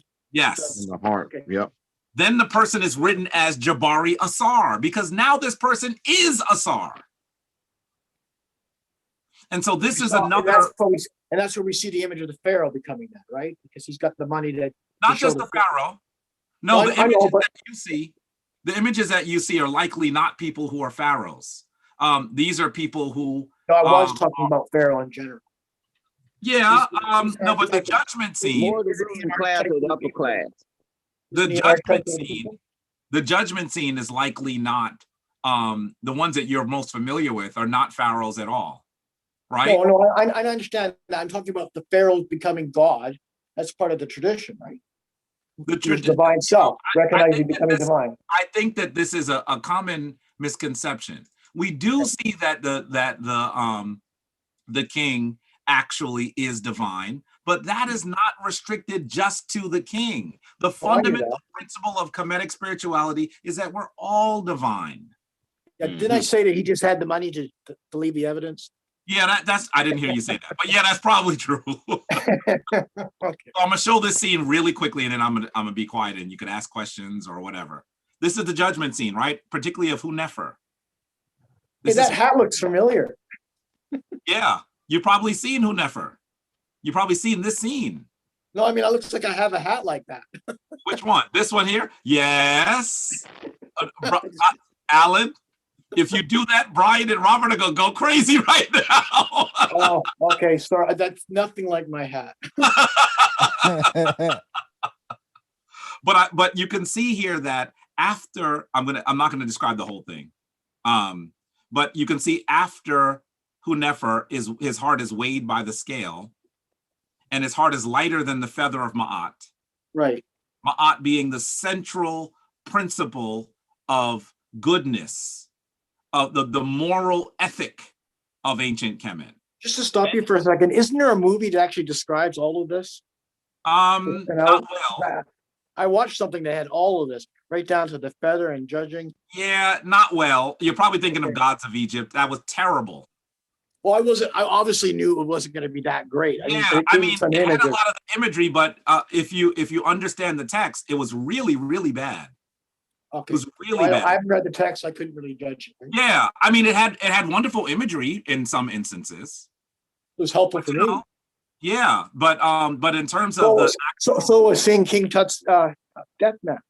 Yes, which I have the wonderful opportunity of taking people to see every year. I'm going for my 18th trip this year. Yeah, I saw it in grade 7. I thought it was 7, but I was older. Say again? I said I was 7, but I was in grade 7 when I saw it in Seattle. Oh, yeah. Gentlemen, yeah. I'm sorry. I have to depart. I got to be up early. I love talking to y'all, and I want to be back again. I will have more. Hey, God bless you, man. It's good to meet you. Good to meet y'all, too. I'm gonna mute my mic and turn my video off, but I'm going to try to listen as long as I can. But yeah, so I just want to make one sentence and then close. So this is Hunefer, and now he actually is Asar. He's greeting Asar, and he is Asar. See Asar here? Notice that Tef crown I was asking you about earlier? Mm-hmm. That's the Tef crown. And so this is a central focus of the Kemetic tradition. Oh, okay. Okay. I just want to share one thing about that too as well. If you want me to put up the image? I could pull it too. Hold on. All right, can y'all see it? Yeah. So there's a scripture in the biblical text says, I am the way, the truth, and the life. No man comes to the Father but by me. I know that one. Uh-huh. I know it too. What's the verse?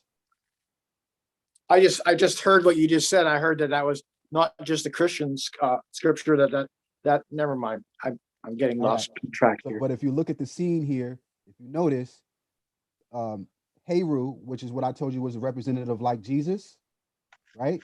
He is the one who brings you to see the Father, Asar, his father, Asar, to the throne. And there's only one way through this path that's going through the scales of Ma'at, which is truth, right? Reciprocity, balance. I am the way, the truth, and the light.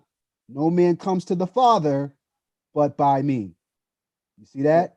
So that's another. That can also mean not just like literally, not literally that person, but the path, the way. He's showing the way. That's what you're saying, right? Yes, that could be true for Christianity too. I mean, goes across the board. This is something that's consistent throughout all of consciousness in general. It's not something that is just. It can definitely be said about Christianity. Absolutely. That's a gross misrepresentation of what Jesus was actually talking about. You know, I understand his conclusion. I'm going back to Jesus right now because we already had that discussion. Gross misrepresentation of what Jesus is actually talking about. Look, I know a lot about our tradition, okay?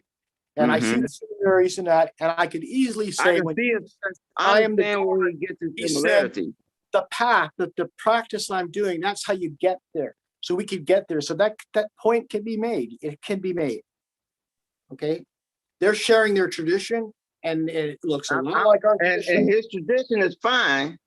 Don't misunderstand. I'm not arguing his tradition, but when he equates his tradition to Christianity, in a general sense, I can say there's one way to God, and name anything. When he's trying to get a quid pro quo or something that's that Trump. equals, You're getting mixed up here. Yeah, well, when he's trying to get an equality there, that's when he's going off to a wrong conclusion. That is a What I'm trying to tell you, Robert, is that's how it's done in our tradition. I'm not trying to defend the faith. I'm just saying that the faith does not go. He brought up the fact that this is like Christianity. It is. His faith is his faith. That is like Christianity. Guys, let's not miss those we're going on. We're getting pretty late, and I know there's a lot. I mean, to be 100% honest, we really haven't gotten into the information. Yeah, because your original question. We can be on here and we can start scratching the surface, but we'd have to start scratching the surface because I know what you can mute us when you don't want us to talk. No, I mean I appreciate it. The thing is sometimes things happen over a period of time. There's got to be some kind of development. There's got to be some kind of foundations. Earlier, there was some information that Himnetter Tepi was going to bring out, and I heard him about to bring out a lot of information from time to time. My battery's about to die, so based on the way the conversation progressed, so we wanted to allow this brief amount of time just to go over some basic information and without spilling backwards into the points of the Christian and how it's dissimilar. There are certain things that are similar, there are certain things that are dissimilar, but we have to get into at least some of the information. I didn't mean to get drawn into my own arguing with my own Christian brothers there, but I wanted to hear more of your tradition. But the reality is, if you can't see the art that our Christianity, those archetypes look just like your archetypes. The difference is some of us insist it has to be literal, and some of us are rethinking, does it have to be literal, and what's important. It may take another council to figure this one out, but I do want to hear more about your religion. Right. Because so it's like I practice meditation, but I'm not a Buddhist, but I practice their meditation techniques, right? I have no problem with that. I see some stuff already at the glimpses I've got of what you're talking about that, hey, that's interesting. Now let me see the practices. Let me get into the meat of it. How does it affect my life? Like, what do you have, like ritual that helps you? That's the kind of stuff I like to hear about. And how similar are they to the Christian stuff? And just not debating every time we get into the Christian stuff, going back into a war about Christianity and what kind of Christianity, but just the similarities, just accept that and roll with it, just to hear the other side and see the similarities. And if you see something that's similar, you have to admit it, or else everyone else is going to go, well, yeah, if you're a Christian, you're going to go, sure, no problem. But other people are going to go, well, how come they didn't let the other guy talk? Right. So Himnetter Tepi, if you can please pick what, I know it's like impossible to pick through all the points that we have, but if you can find one in there that you would like to share, so we can have a little more clarification of the direction that we're going. So are you talking about in terms of ceremony or ritual, or maybe, I'm not sure if I know exactly what you're asking me to do. I think that's what he was talking. I want to hear about ritual. I want to hear about that stuff, because I know we got all kinds of pagan stuff in our ritual. The Eucharist, for instance, it's not the first time that idea. I was going to let you go ahead and choose, because you, as being Himnetter Tepi, will definitely pull You're out. giving me way too much homage. You are the moderator. You tell me what to do. What I would like is, I know you're going to bring out scriptures and how they come out of instructions of a minimum. Yeah. Well, maybe I could talk about some of the text really briefly. Let's do that before we close out. Yeah, so there are a number of texts that folks who are, adherents to Kemetic spirituality actually utilize. I'm actually going to lose the battery, so if I go, I'm sorry to be wasn't being rude. Yeah, sorry if you do. I want to say that many of you have probably heard of a text known as the Book of the Dead. It's a very poor name. Anybody who's watched the movie has seen it, yeah. Yeah, its actual name is the Reyu Pert Emheru Emger, which means the book of coming forth today from night. Well, that's a big difference. It's a gigantic difference. Maybe it could be considered the book of illumination, the book of awakening. Those would be better titles than the Book of the Dead. Mm-hmm. And I really think that it is really, really important that we understand that as we look at that text, it is a New Kingdom text. So it's a little bit of a later text. And it's mostly about ceremonies around someone making their transition, right? Right. But that is an important text. Some of the other texts that you might have heard of, there's a book called the Coffin text that comes from the Middle Kingdom. It's similar to the Kemetic, the Reyu Pert Emheru Emger. By the way, we usually just say the Pert Emheru for short. So it's similar to the Pert Emheru, but it comes from a slightly earlier period. It was usually inscribed in the coffins of individuals doing the Middle Kingdom. And then you have the oldest spiritual text in the world. I'm going backwards in time. Then you have what is usually called today the pyramid text, right? I don't like the word pyramid, but for here, let's just stay there at pyramid, just because I don't want to be extremely long-winded. And so the pyramid text is the world's first written spiritual text, and it's written on the inside of pyramids, or the Mer or Merkuti of kings in the 5th and 6th dynasty. This is the world's earliest spiritual text, and it's really, really important. Outside of that, there are a group of texts that we call Sabaite literature. They're smaller texts that really are more like, well, this is a meditation on how you should live a divinely balanced life. One of them, the oldest one, which is the world's oldest complete book, is known as the Maxims of Ptahhotep. Very important text. And then there's the final one that Tehuti Forever was mentioning. This one, I would say, is usually called the Instructions of Amenemop. And the thing that's most interesting is most scholars now recognize that the Instructions of Amenemop make up a section of the biblical book of Psalms.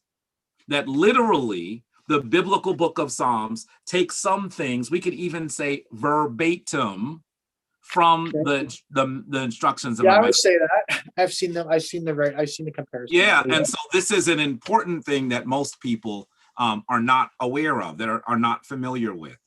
And so those are some of the texts that we revere, that we read, that we try to learn our best from. Mm-hmm.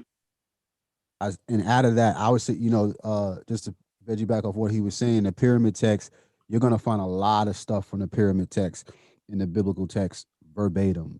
Like it's almost mind blowing. It's almost like, why isn't this being talked about when you look at it? Because it was only mind blowing for a little while for me. I just started to accept it after that. Yeah. Yeah. Once you accept it, it's like, it actually just helps you to really understand religion as a whole, just why spirituality is here. And how it's evolved, through the years, and what we do to it, to tailor make it to ourselves.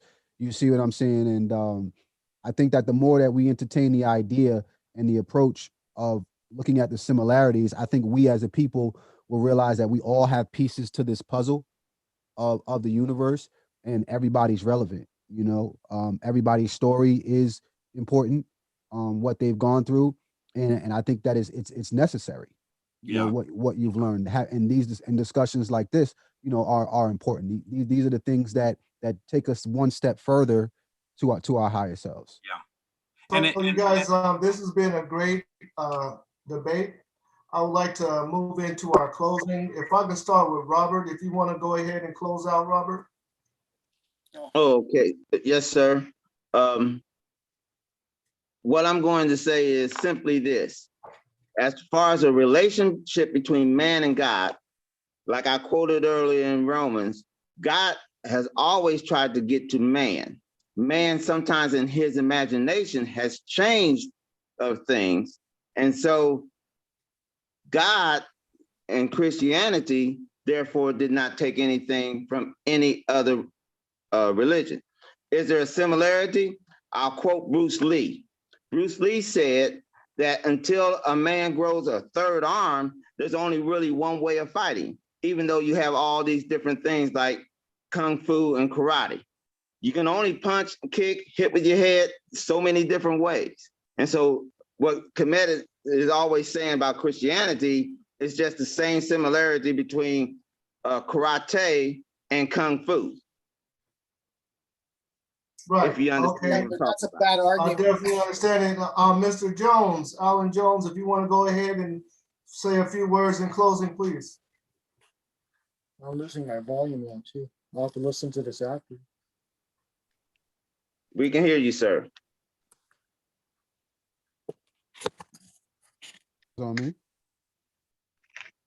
I'm losing volume already, so I'll have to listen to some of this after you guys are, after I'm gone. No, I was just asking you to say a few words in closing. We're closing out now. If you have a few words that you would like to say in reference to what you've experienced today. I can barely hear you guys. I'm just gonna have to listen to you after. Okay, and Jamar, Abu Jamar Milton. I just want to say once again, man, I appreciated you bringing me on board. I appreciate everybody on the panel. My brother Jabari, brother Robert, brother Brian, and brother Allen. It was a very engaging conversation, as always, and looking forward to doing it again and delving in. I'll share. And finally, Himnetter Tepi, please. Dwight, thank you. I really have to say that I enjoy these sorts of conversations. Sometimes they can be difficult, but sometimes things that are important are often difficult. So I think that we need to recognize that. I really want to say that there's a lot for us to learn, not just about our various traditions, but really about how to live. And I think that the more we talk about how we can actually find ways to have a balanced life, a sacred life, a life that is meaningful for the people around us and for those individuals who have come before and will come after, that is truly the sort of work, the sort of dialogue that we should have. I do want to say that it is so important for us to recognize that some of the Kemetic tradition, at the very least, you may not agree with my assertion that Christianity comes from ancient Kemet, but I want you to at least recognize when you have sections of the Bible that come from Kemetic text, you have to get to the point where you recognize that Kemet has a central role in what is the world's most adhered tradition today, Christianity. There's no other way around it. You have to recognize that that is what occurred. And people who say that it hasn't have likely not studied that. I'm here to say to you that the more you study, the more the writing will be on the wall, pun intended. And so I want to say thank you so much. That's not fair. I want to say dua or thank you to Tehuti Forever for putting these things together. It is amazing that he's continuing to do that. I want to say dua to Alan and Robert and Brian for hanging in and having a long conversation. And of course, dua to Abu Jamar, who, really is one of those folks that you got to be really careful with because he'll trip you in a second. So I enjoyed our conversation. Dua, dua, dua for putting it together. And of course, to Matriarch Marjorie, I know she had to leave. Please give her our love for actually. What was that title you used? Or is that her name? Matriarch. Oh. I said Matriarch Marjorie. Matriarch, So that's meaning the title? motherly it's a type. title that I'm giving her. I'm sure she lives it. It means she That's is. how titles start, You give it to somebody and they just keep Yeah, it. I'm sure that Tehuti Forever would agree with that title for her. I'm saying that she is a high woman in our community. And I'm not talking about the Kemetic community alone. I'm talking about the community overall. And so I'm saying Matriarch Marjorie. Mm-hmm. And forgive the alliteration that I like to use sometimes. Well, I definitely want to share my appreciation, my adoration for my teacher, Jabari Osaze, for gracing us here with his knowledge and information. I don't know how to express my appreciation for that, but I definitely am honored that you have shown and expressed and spent the time with us. And that goes for everyone else who, Robert, we've been at it for 3 years. We've been at it for 3 years in text, same right? arguments. And same with Brian. I met Brian first. Brian brought Robert on, right? And then Alan, this is your first time on, and you were very insightful. I've never actually had a lot of time to interact with a Catholic person, so that's an area I'm not really overly familiar with, and it's something I would definitely like to learn a little more about. And of course, Blue Jamar Melton. It's been holding it down for this past week and a half, 2 weeks, and has been doing a great job representing the Kemetic School of Thought. Man, definitely appreciate you. And for all the viewers, thank you for chiming in, and good night, everyone. Peace, family. I'm coming more prepared next time to argue that you're right. No, I didn't say that.